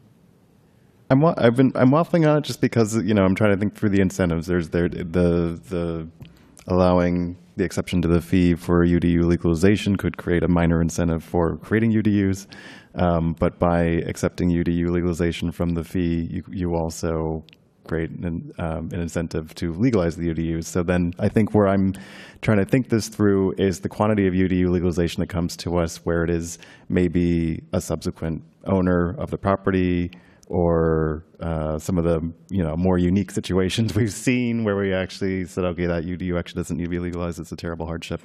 I'm sold. So I'd like to include in the motion that legalized UDUs would also be included in the exceptions to the fee payment. I'm doing this just because I think it's more valuable. We see more of those UDUs coming forward that are a subsequent property owner, or some terrible stories that have come forward. And I don't see a whole lot that seem to come forward. Let me put it this way. I don't think people build a UDU mostly because they're trying to get out of a $2,900 fee. Right. So okay, I do include that in the motion. I'll second. Okay, thank you. Commissioner Imperial. I have a question. Just curiosity, for state density bonus projects, do they still need the local tree requirement? Liz, correct me if I'm wrong, but yes, they would be subject to that requirement. Yeah, in-lieu fees can't be waived. Oh. Fees can't be waived, or that's not generally something that is a waivable aspect of a state density bonus. So physical code requirements like setbacks and things like that, and height obviously can be waived because it's about accommodating the density. That's what the waivers are for, is to accommodate building volume. A requirement that is a tree on the street has no direct correlation to physical capacity to build housing. So those are not things that can be waived. Okay, thank you. I don't know if would Commissioner Braun, but I would just ask. But if not, if you're not granting it, it's fine. One thing that Commissioner Williams actually mentioned kind of also made me thought that perhaps one thing that, and since the staff also mentioned about usually large-scale developments prefer to plant trees. I think it's, even though that's a great observation, and we have, but I think for this legislation, it's still good to be explicit, to exempt large-scale development for the option of fee out. I would like to ask that, Commissioner Braun, if you would like to exempt that. But if not, I'd like to put that in the findings for our motion. I'm sorry, could you repeat what the finding is? First, I'm going to ask Commissioner Braun if you would indulge to also exempt large-scale developments for in-lieu fee option. This is actually something that I thought about and asked staff about as well, and I came down the side of preferring not to include that. Okay. Yeah. So, yeah, that's something I would like to be added on the findings. in terms of exempting large-scale developments. On that note, I guess I would be curious, how often do large-scale projects have to become better street projects, and because it's implementing, it's impacting the sidewalk, and they're having to. Is that safe to assume that better streets gets applied to large development projects typically? Yes. So and that involves planting trees and all of the everything. There are triggers of when the Better Streets Plan is triggered, like a better word. Yeah. So all large projects, any project that you could think of that is a large project would absolutely trigger the Better Streets Plan. So in a way, there's a safeguard there for large developments. Yes, but that's something that actually the staff mentioned, and they're usually a Better Streets Plan and public realms, but in terms of the language of this legislation, it does not have, I think I would like to be explicit in that for this part of this legislation. That's all. Thank you. Commissioner Williams. Yes. Thank you. One thing I I think is kind of missing from the conversation, I brought it up, but I'd like to give one of the gentlemen that spoke on the environmental review, and that the CEQA guidelines and how this is going to impact or not impact our city, and also just again I'd like to just bring back the environmental justice part of this issue. Could you come back up here and kind of speak to the environmental review that the planning department and in terms of looking at it through environmental justice lens? You did that pretty. Yeah, I'm happy to. Again, my name is Sean Auckland. I've written this commission before as the founder of fairtrees.org. I'm also a board member of Soma West Neighborhood Association. We're very concerned in general that the Environmental Justice Plan, which you all know is a binding introduction to the general plan, is not being followed by Public Works at all. I have personally had discussions with members of the planning department who have told me that in theory, every departmental action, including Public Works, should be abiding by the environmental justice framework. And in practice, who I will not name the employees, have said that is not happening. Our group, fairtrees.org, shared that with Assemblymember Haney and with Supervisor Dorsey. Both are extremely concerned. I see Director Sarah Dennis Phillips is here. Her and Director Carla Short of Public Works responded to the Attorney General within the last couple weeks. I don't know if that letter has been provided to this commission, but their first response said that yes, we do have an environmental justice framework. We passed it in 2023, and it is non-binding. So I would encourage, I don't want to paraphrase too much, I would encourage you to look at that letter. But the planning department's official response to the Attorney General just within the last 30 days was that we have an EJ framework, it is compliant with state law, and it is also not binding. It does not enact any policies. And so there is actually no proof that Public Works is applying the EJ framework in their work. So second part of your questions about CEQA. There are many ways in which CEQA has been abused, applied to non-environmental concerns for projects. I just reiterate, I could think of nothing more central to environment than our trees in the city that provide shade, carbon sequestration. By the way, our canopy is not 13.7. That number is from 2013 and is often cited by the city as the last time San Francisco did a LIDAR survey. The last LIDAR survey was conducted in 2022 by a partnership between U.S. Forestry and CAL FIRE, and that found that our canopy in the last 10 years has declined. It is 12.8%, and so it continues to decline. The Budget and Legislative Analysts did a report in 2021 that said that the street tree count, Public Works included empty tree wells and stumps in that count. And so just to say that within the communities themselves, I live in Soma. I'm not an activist from outside the neighborhood. My personal census tract has less than 2% tree canopy cover. And our city also does not have any equity plan. Oakland has one. Sacramento has one. LA has the LA Urban Forest Equity Collective. We do not have an equity plan. Yes, we apply to individual grants with piecemeal methodologies, but as a city, there is actually no requirement for us to plant other than the EJ framework that's not being followed. And again, I would just reiterate that as much language has been used in these conversations about it is a good thing to allow developers to fee out so that we can use those fees where they're needed. I just remind you to read the legislation. There is no restriction on where these funds get used. As a resident of Soma or my friends in Chinatown or in Bayview Hunters Point, if somebody develops there, it is legal under this legislation to fee out in a low canopy place, and then Public Works can use it wherever they want.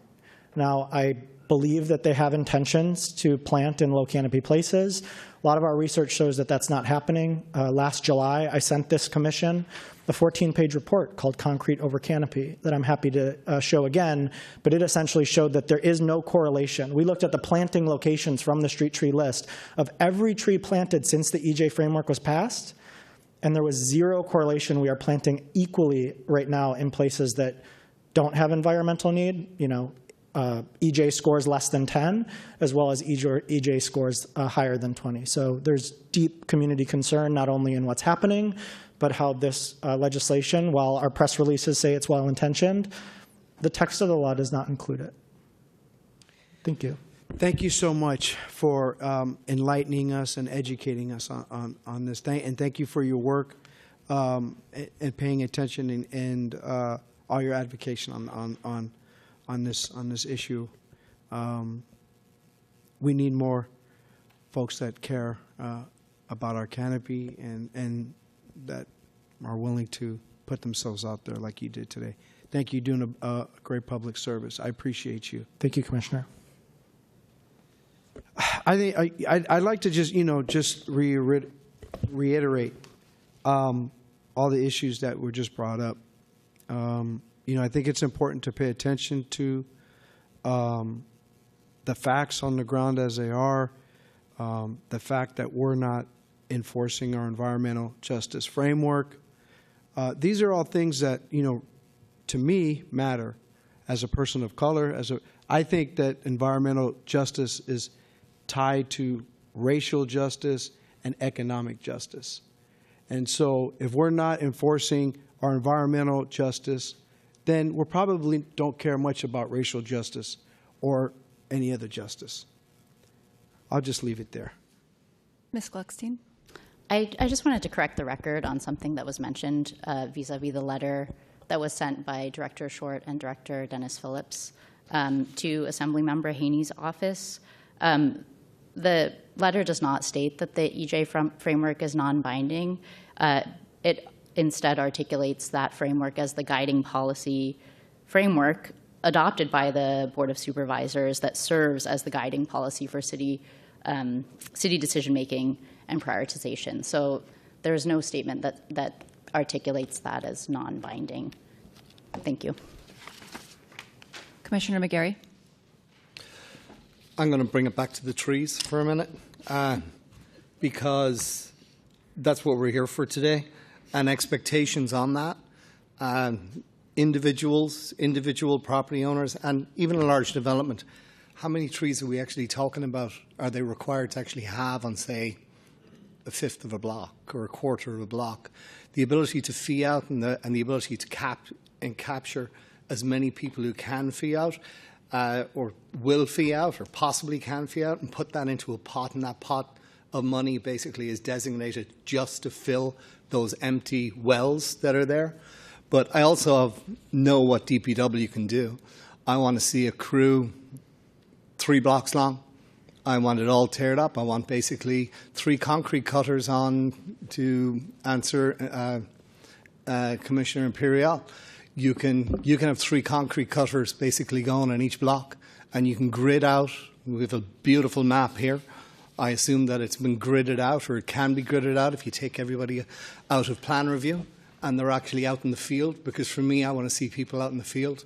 I want to see them basically gridding out each block, seeing what the possibilities is, seeing what we have on one side of the block, what we don't have on the other side of the block, using what these funds to actually bridge the gaps that we have in all these areas.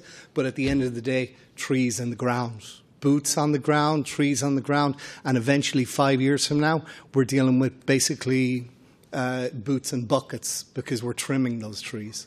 That's the expectations. I can see that happening by the Bureau of Forestry as a whole, a well-funded, well accountable to basically, and a good call centre. So instead of people calling 311 to complain about their neighbour, they're actually calling the person who can actually come out and fix the situation. That, to me, is a great possibility. I think only time can tell. But as it is right now, it's not working. And thank you, 12.8 is absolutely, horrendous to find out that we're shaving off another percentage of tree canopy over a period of years, and I'm sure it's only getting worse. But I see a solution here to actually fix it. I know what DPW can do when they put their mind to it, when they actually get up and out and they're actually on the street with those concrete cutters, followed behind with basically whatever OE3 has to dig out in order to mix the soil, put the soil in there, get the right soil in there so that tree can actually grow. And 3 years it'll thrive by itself. But it's quite easily done if we have a well-funded, robust, motivated, and a single department that basically an umbrella where it can all be run from. All the rest is basically, to me, is noise because it doesn't get a tree planted. So that's my thoughts on that. That's my expectations on that. So started off with that. Not too sure I got it across, but I want to end with it. Thank you.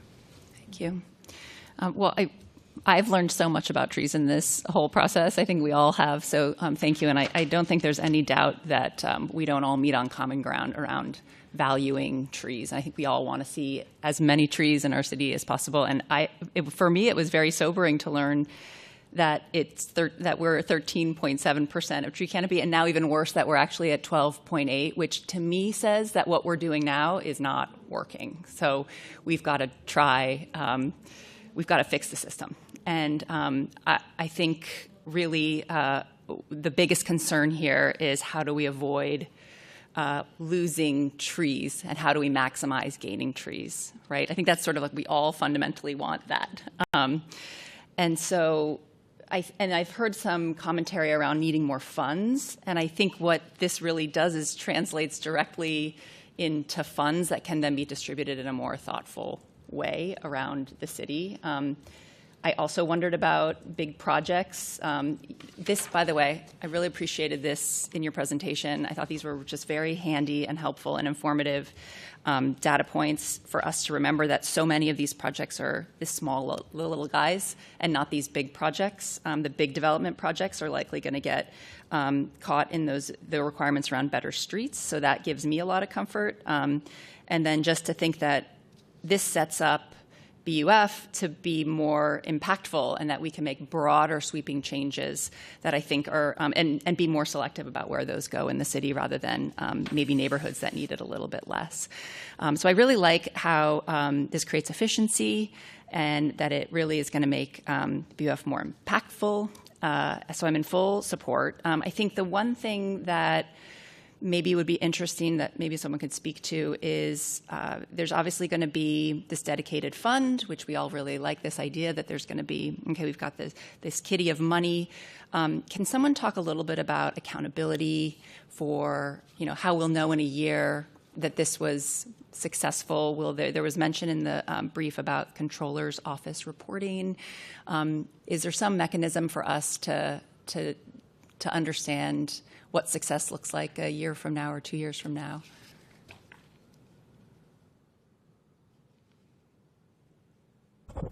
We can run reports for street tree plantings by date. It's very simple. Simple, yeah. And affiliated with street tree plantings are service orders, and each service order gets billed to a specific fund, and we would bill them to the adopted tree.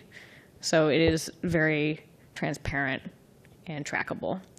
And one thing that I just wanted to mention is like the quality of work of public works gardeners versus, and no offense to single-family homeowners, they're desperate sometimes and they're buying a tree from Home Depot that's root-bound, poor quality. They don't understand the tree care needs. And going back to that empty basin, sometimes a developer might even say, well, I've sold the building. That's not my problem anymore. Yeah.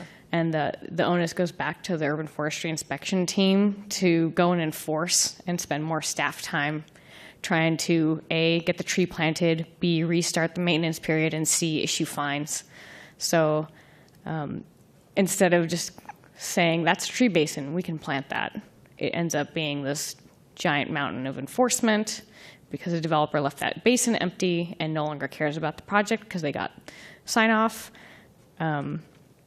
It's a lot of work to go enforce those trees, and also even if you get your building permit, you still have to plant the tree and get final sign off, and they often do it wrong, and they have to replant the tree, dig the tree back up. So the quality of work that Public Works does versus what an individual does who's like no idea what a tree planting should look like is significantly different. And yeah. I appreciate you pointing that out, right? It's setting it up for more success, not just like maybe broader canopy installations, but actually like trees that are going to really survive and thrive and versus correct. These onesie-twosies in select locations. And it's just to emphasize that it's a high amount of effort for a low output to go through all this like development related plan review.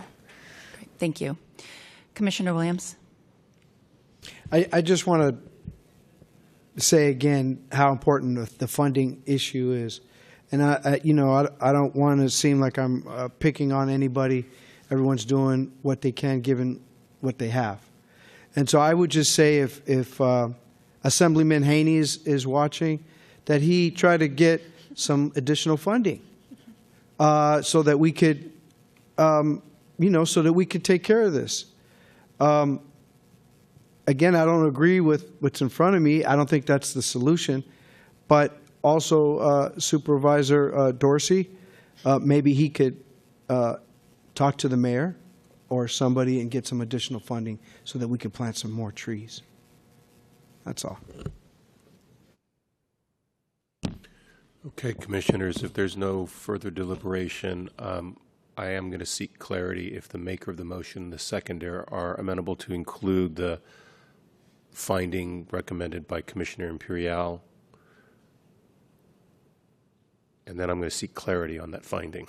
If it's... I think it's that we had the discussion primarily, right? Yeah. My finding is to include, my proposal is to include that large-scale developments as exempt. It's not part of the motion, but be considered as exempt for this legislation, for in-lieu fee. Okay. That is, they would still be required to plant the trees on site. And I think it comes forward just as a recommendation or a note from staff as this moves forward that this was discussed at Planning Commission? Yes, that's my intent is to make it a note. So just a recommendation to the board in a finding that they consider exempting large-scale development now. So then my next question is, do you want to define what a large-scale development is in your mind? Like what scale would then be that threshold? Usually we have, don't we have a definition for a large-scale development? We do not have an official definition. We don't have a large-scale development. So the way most of our large-scale development happen, which I think you are thinking of, Commissioner Imperial, are subject to development agreements. They're called our DA projects, if that's what you're thinking about Mission Rock, Pier 70, Candlestick Point, et cetera, whether it's through OCII or through this commission. And I will also note that most of those are subject to contractual, all of them, if they're a DA project, are subject to contractual agreements, which again will spell out these. So they are not subject to normal code provisions. They are subject to the provisions of the contract and the development agreement that you approve. That's something that was also noted by the staff as well. But the one thing that I would like to refer is to the kind of office development, which is like 50,000 square feet or more. I believe that's 55,000? Or 50,000. 50,000. So 50,000 is just what triggers a large cap office Yeah. allocation. So that's specifically for an office project and one that has to come before the Planning Commission. But it's not otherwise a definition in any other context. Okay. But I would If it's just a define- recommendation, yeah. we don't need to have a threshold or definition, then Okay, thanks. very good. So is that amenable to the maker of the motion and the seconder? To include that as a finding, recommending to the Board of Supervisors? To consider. Commissioners, I just want to point out that I think there's something before you. There are two ways to go about this, and I think they are different based on your intent. One way would be simply for Commissioner Imperial to recommend to our staff, Lisa, that in our case report that continues to go and in her presentation to the committee on this report, she can note that this was discussed by a commissioner. If you know, and that is the path I would recommend if this is your point of view that you want to make sure is carried forward. If it is the point of view of the entire commission, which I believe the discussion is maybe not, it would not be a part of the motion. It would rather be carried through Lisa's, input to the Land Use Committee. Yeah. Okay. Or correct committee, sorry. Yeah, I can sense that it may not be all in the commissioner's approval as well, but I would like it to be as a note instead. Thank you. And very good thing. We can do that. Thank you, Commissioner. I just want to say, as I mentioned when it was first raised, it is something I thought about too, and I discussed it a little bit with staff, and I kind of, part of the reason I don't want to include it as part of the motion and as a recommendation is because of some of those implementation challenges and finding that line and needing to create new definitions potentially. I just had some concerns about that. Yeah. Very good then, Commissioners. There is a motion that has been seconded to adopt a recommendation for approval with modification to include UDU legalization under Section 806D1, and a note that staff will convey Commissioner Imperial's concern over large-scale development. On that motion, Commissioner McGarry. Aye. Commissioner So. Aye. Commissioner Williams. Nay. Commissioner Braun. Aye. Commissioner Imperial. No. And Commission President Campbell. Aye. So moved, Commissioners. That motion passes 4-2 with Commissioners Williams and Imperial voting against. Commissioners, that will now place us on items 10A and B for case numbers 2025-012150 PCA and CRV, modifying conditional use authorizations and nonconforming uses, planning code amendment, and adoption of delegation of authority. Good afternoon, Commissioners. It was quite a robust conversation about street trees. I was definitely learning a lot. Yes. I'm Dakota Spiescher with the Planning Department. There are two action items before you today, both stemming from an ordinance proposed by Mayor Lurie as part of the Permit SF initiative. The first item included in the ordinance clarifies when enlargements or intensifications of conditional uses or non-conforming uses in neighborhood commercial districts do not require a new conditional use authorization. Currently, such changes rely on a 1988 zoning administrator interpretation, which may allow for expansions of a use by up to 500 square feet or 25% of the existing floor area, whichever is less. This long-standing interpretation would be codified if the ordinance were approved. The ordinance also further clarifies that the following modifications to non-residential uses do not require new conditional use authorization, as they would not be considered an intensification or enlargement. First, converting one residential use into two or more commercial spaces consistent with the applicable zoning, adding an additional non-residential use, again subject to the applicable zoning controls, expanding a use by up to 500 square feet or 25% of the existing floor area, whichever is less, adding or exchanging an ABC license type. The department recommends two modifications. First, requiring tenant notification when an expansion reduces housing services, aligning with other planning code provisions, and exempting cannabis retail and formula retail from administrative modifications due to their heightened regulatory and neighborhood impacts. The ordinance also, subject to commission delegation, grants the planning director limited administrative authority in two areas. First, the director may review and act on requests to remove conditions of approval for non-residential uses that were approved with conditional use, but no longer require such conditional use authorization. Second, the director may approve minor modifications to an existing conditional use authorization, including extensions of performance periods and changes to residential projects affecting unit count or floor area by less than 20%, provided such changes do not reduce required affordable housing units by more than 10%. The director may not approve modifications tied to code enforcement actions or conditional uses previously appealed to the Board of Supervisors. In regards to that aspect of the ordinance, the department recommends exempting cannabis retail and formula retail to remain consistent with the aforementioned recommendations. And second, removing the prohibition on administrative approvals of performance period extensions related to violations.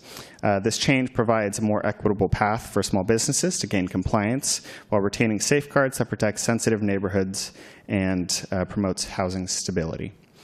The department finds the proposed ordinance with these recommended modifications will allow existing businesses to expand operations without requiring new conditional use authorizations.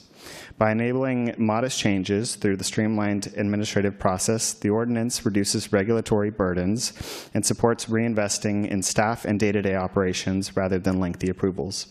These efficiencies help sustain a diverse and robust commercial environment, contributing positively to San Francisco's social and cultural vitality.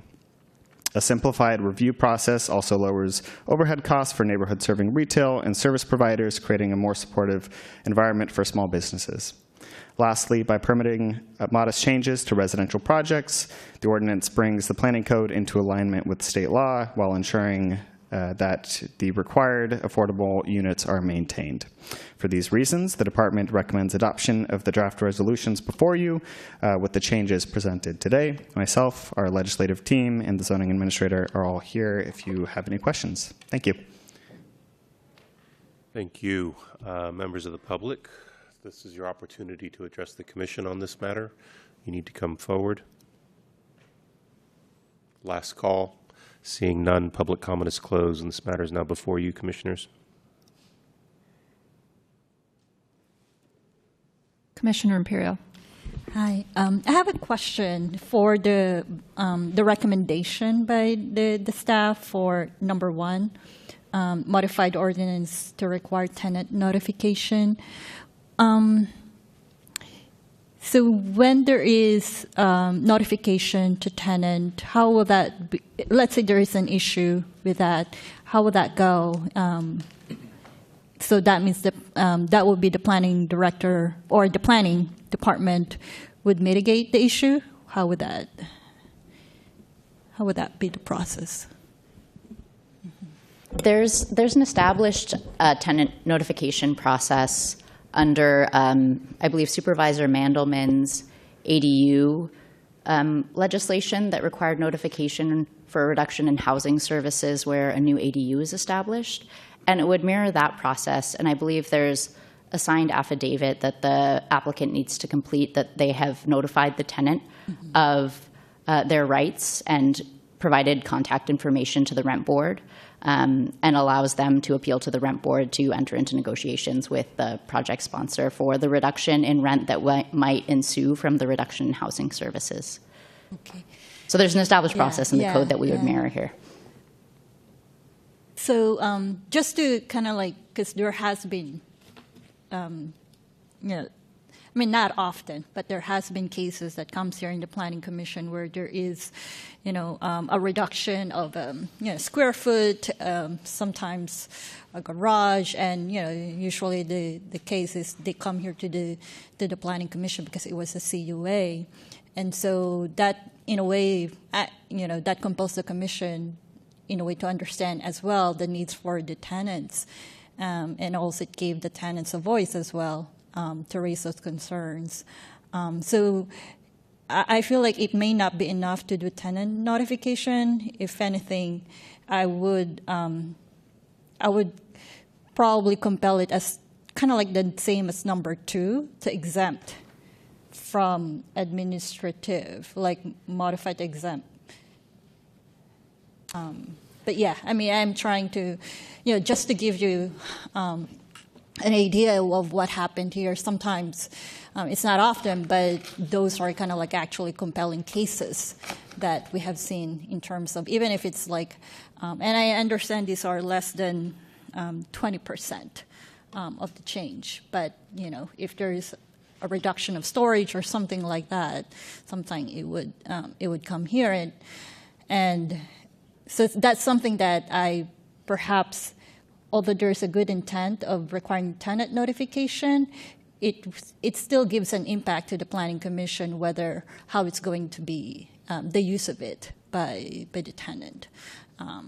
So I just want to give you that idea. So that's something that probably not enough for the planning recommendation number 1.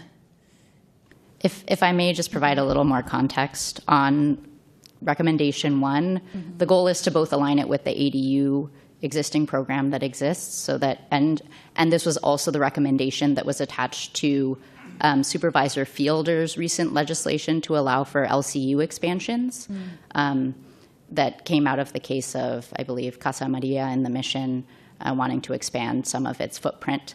And so we would mirror that language under those 2 programs.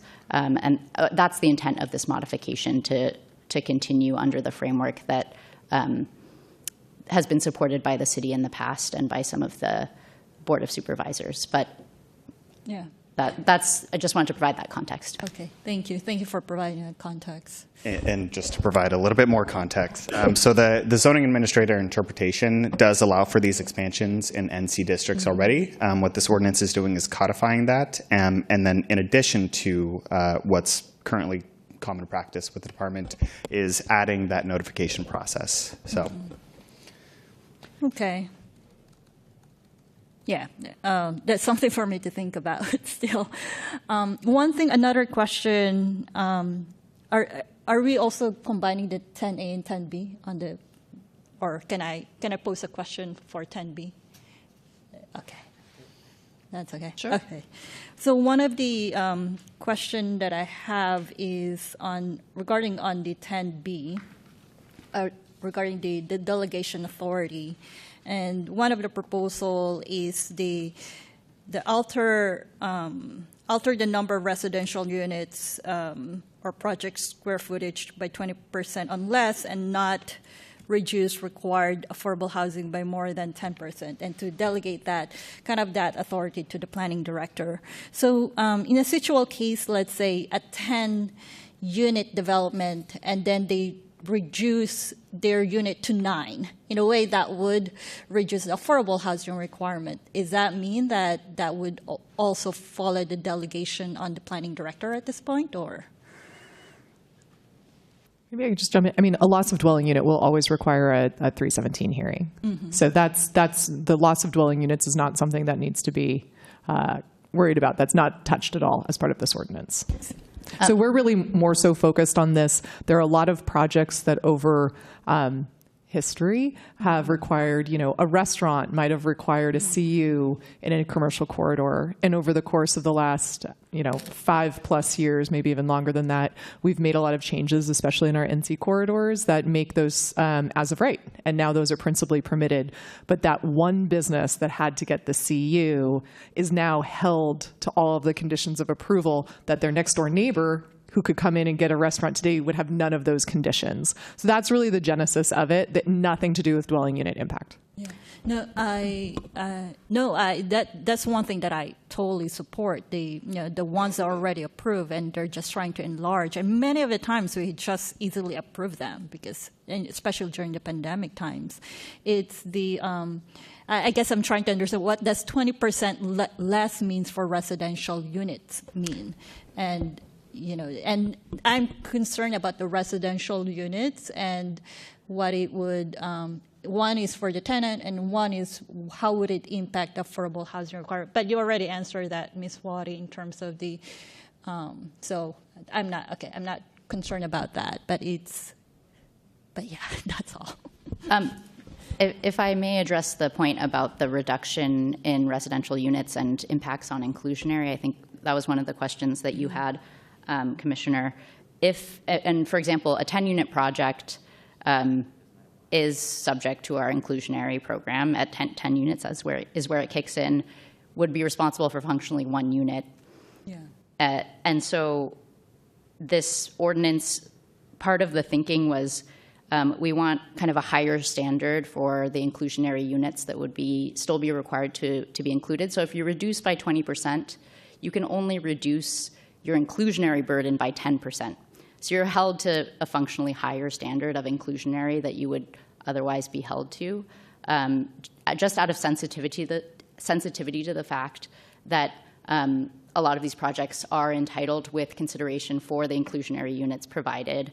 And so we want to be extra sensitive about a potential reduction to inclusionary that might result from a modification to one of these projects. And so that's one of the provisions in this ordinance it's a little confusing to read, but if you reduce by 20% of your overall unit count or square footage, you can only reduce your inclusionary burden by up to 10%. So you're actually held to a slightly higher standard in order to benefit from this program. Okay, thank you. Commissioner Braun. Thanks for those questions. You knocked out 2 on my list. So, but I was satisfied with the responses. It was helpful to better understand the notification to tenants about potential housing services loss. And with that explanation, I'm getting it's a positive.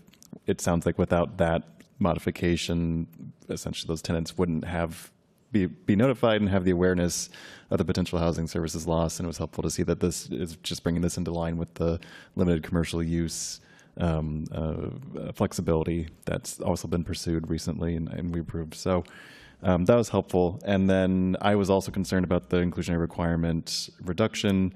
The explanation was helpful too, because I thought maybe the 10% would limit how much you could reduce the rest of the building, but it sounds like that's not the case. But either way, knowing the inclusionary requirements potential change is no more than 10%. That's helpful to know and satisfies me with one of my concerns. I have a question about the staff recommendation about removing, I'm going to get all the phrasing wrong, sorry, I don't have it right here, but the recommendation about the extension of the performance period for code violation corrections. And so is that delegation to the director really only about extending performance periods for code violation corrections? Yes. Okay, so it's just that? Yes, yeah, okay. Just for the extension of the performance period. Yeah. Okay, that's helpful. And then I'm pretty sure I know the answer to this, but just to double check. So when a previously approved CUA holder, sponsor, comes forward and wants to enjoy the benefits of the existing code, if that use is now principally permitted, they do have to put in an application, right? Okay. Okay, that sounds pretty straightforward. Okay, so I just want to make sure it's not as if there's some sort of weird administrative thing or an incentive where now people can say, oh, we're no longer held to those conditions because the planning code changed, now we're principally permitted use. But it sounds like they actually do have to come forward and apply in order to have the conditions of approval changed at the director level with this change. So I think that's helped. Those are my questions and concerns. I'm satisfied with those responses. And I'm generally comfortable with the idea that the conditions of approvals and COAs could be updated for whatever our current principally permitted uses are. On the whole, this legislation makes sense to me. But at the same time, I really appreciate staff's recommended modifications because it sounds like there are a few things caught here that are important. Important for the tenant notification, for controversial issues that we see around cannabis and formula retail. And so with that, I'm pretty, I'm supportive of the legislation. And actually, I will make a motion to recommend approval with staff modifications. I don't know if we need separate motions for A and B. Okay. You just include it in your motion. Okay, so on both A and B, approval with staff recommended modifications. I second it. Commissioner Williams. Yeah, thank you for all the questions, fellow commissioners. I have I have a few questions. Hopefully we can get through them as fast as we can. Not as fast as we can, but as thoroughly as we can. My first question is to planning. So how does this ordinance dovetail with the planning work with communities on the objective design standards process? Community organizations in the Mission, Soma, and Chinatown were in discussion with the planning department about this process, and it would be good to know if and how it will be impacted. I can take that, Dakota. There's no impact. So there's a bright line between objective design standards and conditional uses. Anything that is conditional is not objective, right? So, and we just had a meeting last week with Soma Filipinas, the cultural district there, on objective design standards for their group. So totally separate thing, totally different path, no relation to this legislation before you. Okay, that's helpful to know. And I'm sure they'll follow up with you, and thank you for having those conversations. The second question is, there's a list of unintended consequences that seems serious to me, especially reduction in housing services. And I know that there was some discussion around that, but how does planning meaningfully propose to carefully and to evaluate, where appropriate, address issues? For example, tenant notifications is the bare minimum, but what's the process for tenants to provide input? And what's the procedure to ensure that there's actually a process for the department to evaluate these unintended consequences and take action, if necessary, to modify the project changes? So I think there, as Lisa mentioned, there is an established process similar to our limited commercial uses. Even local ADUs have a notification process that the property owner notifies existing tenants in the building of what the proposed changes are. I think that conversation in terms of adjustments to rent, that conversation is had with the rent board, whether rent needs to be adjusted. So I'm kind of just, I'm asking because I want to put it out to the process, right? Do tenants still have a voice, right, in this process? And is planning thinking about that? Because it wasn't clear to me when I read through it. Yeah, so I mean, I think, again, we're trying to model it off of some existing protocols and processes that we have. So instead of reinventing the wheel, we want to make sure that tenants and tenants' rights groups who represent a lot of tenants know what their options are, and that we're not creating a whole new program that's different that they have to learn, right? So most folks who are involved in a lot of the tenancy issues understand what those existing protocols are, their paths for escalation, and what kind of recourse that presents. So we wanted to make sure we created an option that was familiar for folks. Yeah. And so through that, it does two things, as Dakota mentioned.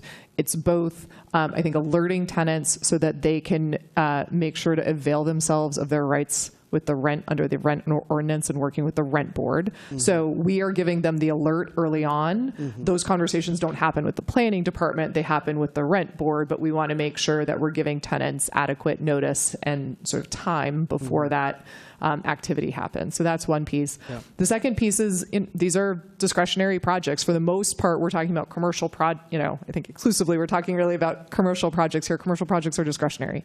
It means that if those conversations, if there's still some serious concerns, people can file a discretionary review.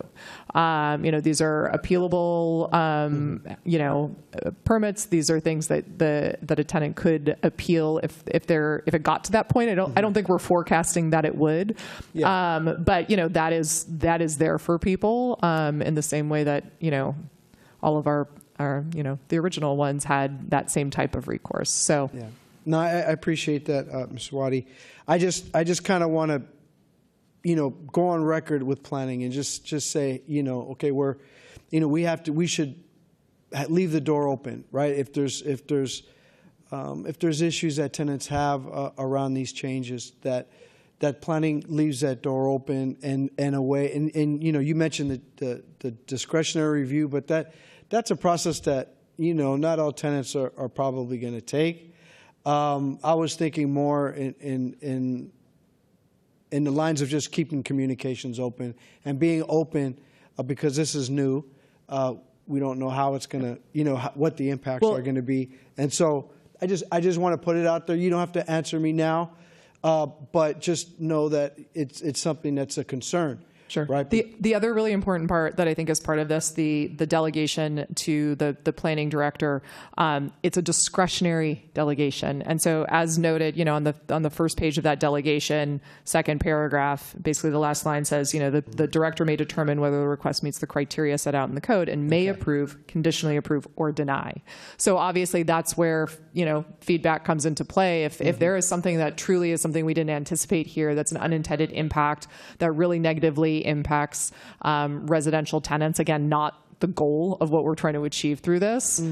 The planning director has the authority to say this is not what the intent is, and can take course accordingly. Yeah, I understand. I know this isn't the intent. I get it. I'm just looking out for the tenants, and because we are taking away a venue for them to speak, or the CU is kind of opens up avenues where the public has a even though they don't, even if they don't take the chance, and planning's put out there that out of 42 hearings we okayed 40, but it's the two, right? It's the two that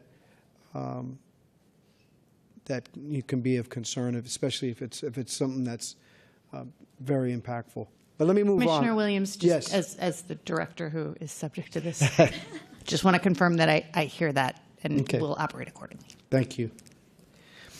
At the bottom of page 3 and top of 4, it describes that the new program will harmonize local standards with state-mandated procedures and will eliminate potential disincentive for using local bonuses or incentivized programs such as the family zoning plan. Staff concluded by aligning the planning code with the state density bonus law, projects are incentivized to utilize local programs. All this sounds interesting, but there's no detail provided about why this would be the case. Number one, how do these changes eliminate potential disincentives? What are those disincentives? And why are they only potential disincentives? 2, I know it's a lot. How will these changes make it more likely that a developer will select our local program instead of the state density bonus? And is this assessment different for different types of scales of development? Yeah, it's a great question. So, I think in terms of aligning with state law, the state law, and City Attorney, please correct me if I'm wrong, but the state law allows for modifications of state density bonus projects up to that 20%. So that's really where this ordinance is aligning to. Currently, if you are a residential development and you are exceeding, you want to make modifications up to 15%, you were approved under a discretionary process, you would currently need to come back to the commission for reapproval, right? So that timeline in terms of figuring out, how long it's going to take to get to commission, whether or not you're going to be approved, public notice, all of those things sort of factor into a decision that might lead somebody to opt into a state density bonus program, which is sort of disincentivizing them from using, family zoning plan or any of the other local programs that we have. Okay, gotcha. Thank you for that. So at the bottom of page 4, planning summarizes 40 out of 42 projects that are similar were approved by the commission and 2 were rejected. Those 2 might have presented significant impacts if they had been approved. Part of the reason the Planning Commission reevaluates the CUs is to vet and raise issues that may have considerable impacts to the surrounding community. Even if there are only a few projects that have these impacts, how is the planning director going to understand community concerns? I mean, I can jump in a little bit on that. So, for example, if it's those two, we have video of those two at hearing. So we have a very clear record of what the issues were. Okay. What staff do in part, the planning director is not doing all of the lead up and the legwork for presenting these cases. Sure. So when we have staff like Dakota who might be project managing that request, one of the things they do is they, we're good at doing some history and some research on projects. So they're going to do a deep dive on watching video from those commission hearings, pulling the old file from those hearings. So, when we look at if those two were to come in and ask for some of these changes without having to go back to the planning commission, and the question is, does the planning director, what kind of criteria is Sarah looking at? Our staff are going to present all of that information and talk through, hey, the public comments during the commission's hearing in 1998 really were relating to X, Y, and Z issues. Here's the documentation. Here are the notes. So we'll build a little portfolio of what the issues were related to that project. Yeah, I appreciate that. I just, I'm raising these issues because they are of concern, right? And so I'll move on. Let's see. Can planning give an example of what is principally permitted in NC districts? What kind of businesses are principally permitted? I don't have the code in front of me. There are a plethora of uses that are principally permitted in NC districts. Okay. Every zoning district is different and has nuances. Some uses may be principally permitted in one district where they might be not permitted or conditionally permitted in another. I don't have the list in front of me. Okay. But and maybe if I can jump in, I think one of the most prevalent are restaurants. Because restaurants, when I was a baby planner back in the day, almost every restaurant in almost every NC needed a conditional use. And now flash forward, in most districts that I can think of, principally permitted. So I'd say that's probably our highest volume one that has had a change. And that's really what we're talking about here, right? It's the ones that have gone through that change, not necessarily everything that is principally permitted from the get-go, but everything that's used to be a CU and is now principally. It's the food and beverage stuff for the most part. Okay. Because I think it's, people are asking the question, like, what is principally permitted now that we've had these changes, occur. And so, thank you for that. Let's see. So I am concerned about how these changes will affect our cultural districts throughout our city. Current zoning considers issues surrounding our cultural districts and cultural sensitivity, as well as preserving cultural identity in our small business community. These cultural districts play a significant and important job in ensuring the survival of cultural identity and representation. How is planning working with the cultural districts to ensure the continuity with existing zoning provisions that protect our cultural heritage? Maybe if I can just jump in on that one. I think what this does is actually exactly in alignment with that. So I think the principle here is that, every district is different. Every district, whether it's an NC district, cultural district overlap, if the zoning rules are to change, they need to go through a legislative process that involves the communities. And so if the rules have changed, the cultural district is aware of whether their rules have changed or not recently.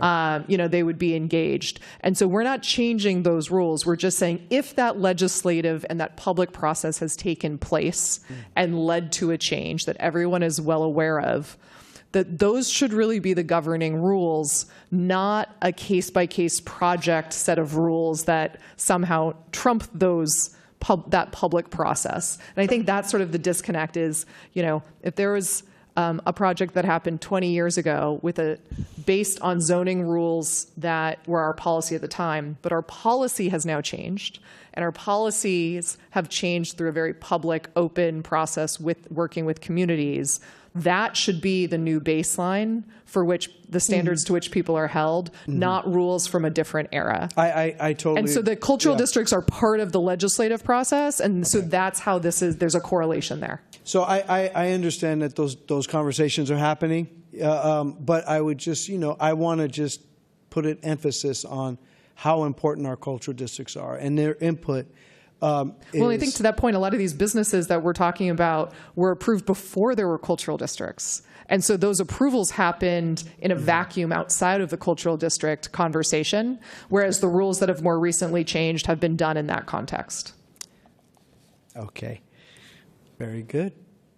In the recommendations section, there should be a time period, maybe 6 months or so, when staff has to report back to the commission about progress of the new program and a full report on whether these unintended consequences were really averted.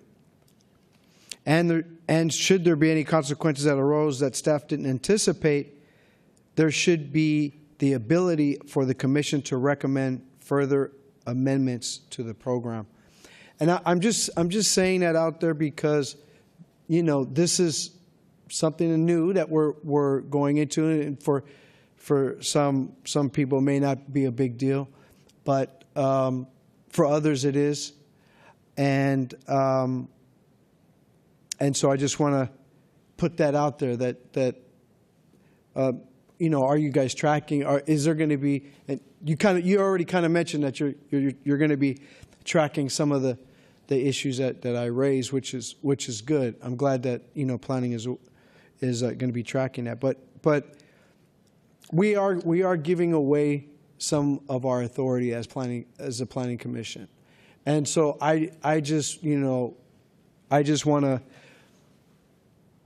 to know that if we give this authority away that is granted to us, right, through the charter and through us being planning commissioners, that there's some kind of, there's a way that we can figure out if that was a good decision. Yep. And I think a great feedback loop, a couple of them that come off the bat that are probably the most prompt feedback loops in the way that Audrey, now from our legislative team, weekly gives you an update from the Board of Appeals, for example. Sort of the Board of Appeals report. Sorry, who does the Board? Sorry, Corey does the Board of Appeals reports. I'm sorry, didn't give him credit there. But you get these weekly updates of what's happened at the Board of Appeals and what permits have happened. And obviously that can present trends of if we're getting it wrong and those are getting appealed by members of the public. I think that's a really quick, good indicator.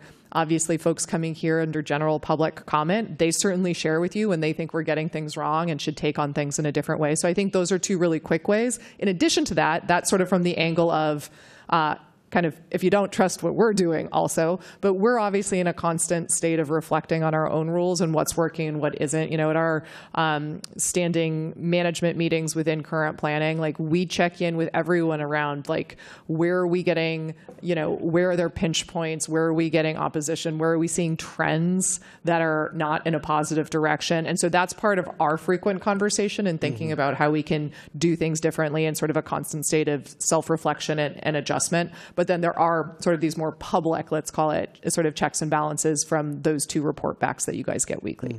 So all of that is happening. And, we're happy to, if you guys have suggestions of other approaches, happy to hear from you on that and take that into consideration too. Thank you, Ms. Swati. And finally, I'll just end with the Planning Department's recommendation number 1 for tenant notification, in my view, is clearly not enough for a reduction or elimination of housing services. So I just want to put out there that there should be some more work done just to ensure that on that particular recommendation, that the conversation continues. It doesn't have to happen here because it's going to go to the Board of Supervisors. But I just want to put a flag, that recommendation, and as far as I'm concerned, I think there needs to be a little bit more work in that area. Yeah, and we're happy to continue those conversations. I think what we're often trying to balance on this is we do also hear from tenant groups that all of the different sort of different choose your own adventures is often hard for especially nonprofit organizations to keep track of what the different processes are. And so wherever possible, if we can make the processes the same, it makes it easier for people to help advise tenants, because, folks like that, you work with Commissioner Imperial, like they know what that protocol is. Like you're supposed to do X, Y, and Z, and they can help advise. If we start getting too bifurcated with too many variations, depending on, well, if you do this kind of project, here's the process. But if it's that project, it's this process, it makes it really hard for some of our more vulnerable populations to get the right type of feedback and representation, sort of that confusion. Yeah. And so I think that's the balance that we're trying to strike here. As we hear you, we're happy to continue those conversations. But we also don't want to make it so confusing that it actually has the inverse impact. Yeah. So no, I get that. And I would just say that the importance of having, tenants having an individual voice. That's where I think, it's a very important issue, and I just want to highlight that. And I appreciate you pointing out we don't want to make anything complicated, right? But we don't want to silence the voices either of people. And so, anyway. Yeah, and if I could just reiterate, the current practice right now in NC districts, folks can do these expansions without notification. So, this really is providing an opportunity for tenants to connect with the rent board when these changes are proposed. yeah, that's a good point. This is actually a bigger protection than status quo. So this is adding in protections that don't currently exist. Since you brought up the rent board, what's that process? So, like if a tenant has, do you know what the process is? I am probably not the best person to articulate a step by step. I don't want to open up a can of worms here, but you brought it up, and I don't know the process myself.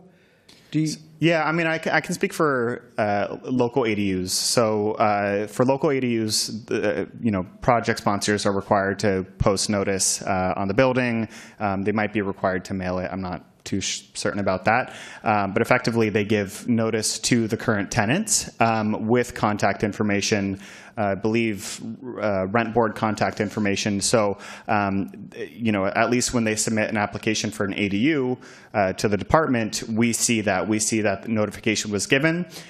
Whether or not they had conversations with the rent board, personally, anecdotally, I don't know what that process looks like. I can chime in. So in terms of the rent board, so yeah, there will be notification to tenants. There will also be notification to the landlord. Usually, the rent board will respond in about 30 days, at most 30 days to have a hearing. And it depends on what the tenant is trying to petition, if that is the reduction of services or unlawful increased rent, those will be arranged, and then you will have administrative judge from the rent board that will look into the evidence. The tenant has to submit evidence in terms of, let's say if in this case a storage, let's say, is going to be reduced from the tenant property, then again the tenant will have to appeal in a way that I've been using this and this has been my rent for the last 10 years. It's been part of my lease, and whether it's informal lease, but they've been paying the rent. So there needs to have some due diligence of work by the tenant as well. And the landlord will also need to be there, or their representative. And then there will be a calculation by the rent board depending on how the storage, for example, has been used. And that's going to be the amount, the amount of how much is the reduction of the rent.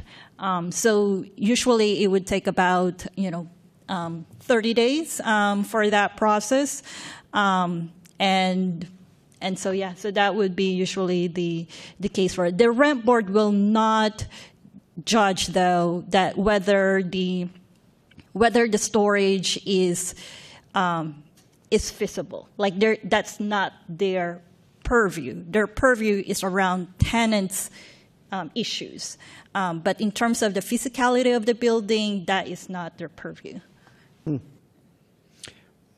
Thank you so much, Commissioner Imperial. Yeah. Are you still ongoing? No, I'm done. Thank you. Commissioner Imperial. Yeah, no, I appreciate this conversation. I appreciate this, Commissioner Williams and Ms. Wadi, and also in terms of looking into this. I guess just to my point, whatever that comes here to the Planning Commission is around the physicality of the building and how it would impact the people that were in there. The rent board only focuses on the tenants issue. And I appreciate that it follows the supervisor fielders legislation, but that is on the business part. And even though the local ADU also does the same, but if there's an expansion, that's one thing that I'm kind of like, that there is still a role for the Planning Commission to look into that in terms of the expansion and how it would affect the user. And that is in the discretion of the Planning Commission whether to grant that expansion that would affect the tenant.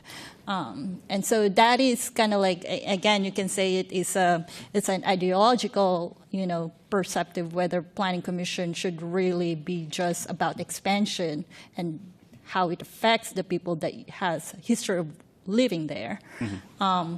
But yeah, that's something that is actually a place for tenants to be and I'll also point out that, any expansion, if somebody were enlarging a business outside of the existing envelope of the building, it would still need to comply with all planning code provisions. If it's a mixed-use building, it couldn't be taking away required usable open space for those units, things like that. So, the underlying controls of the planning code would still apply. And then obviously anything outside of that 500 square feet, 25% would be considered an intensification or expansion, and then subject to commission approval. Yeah.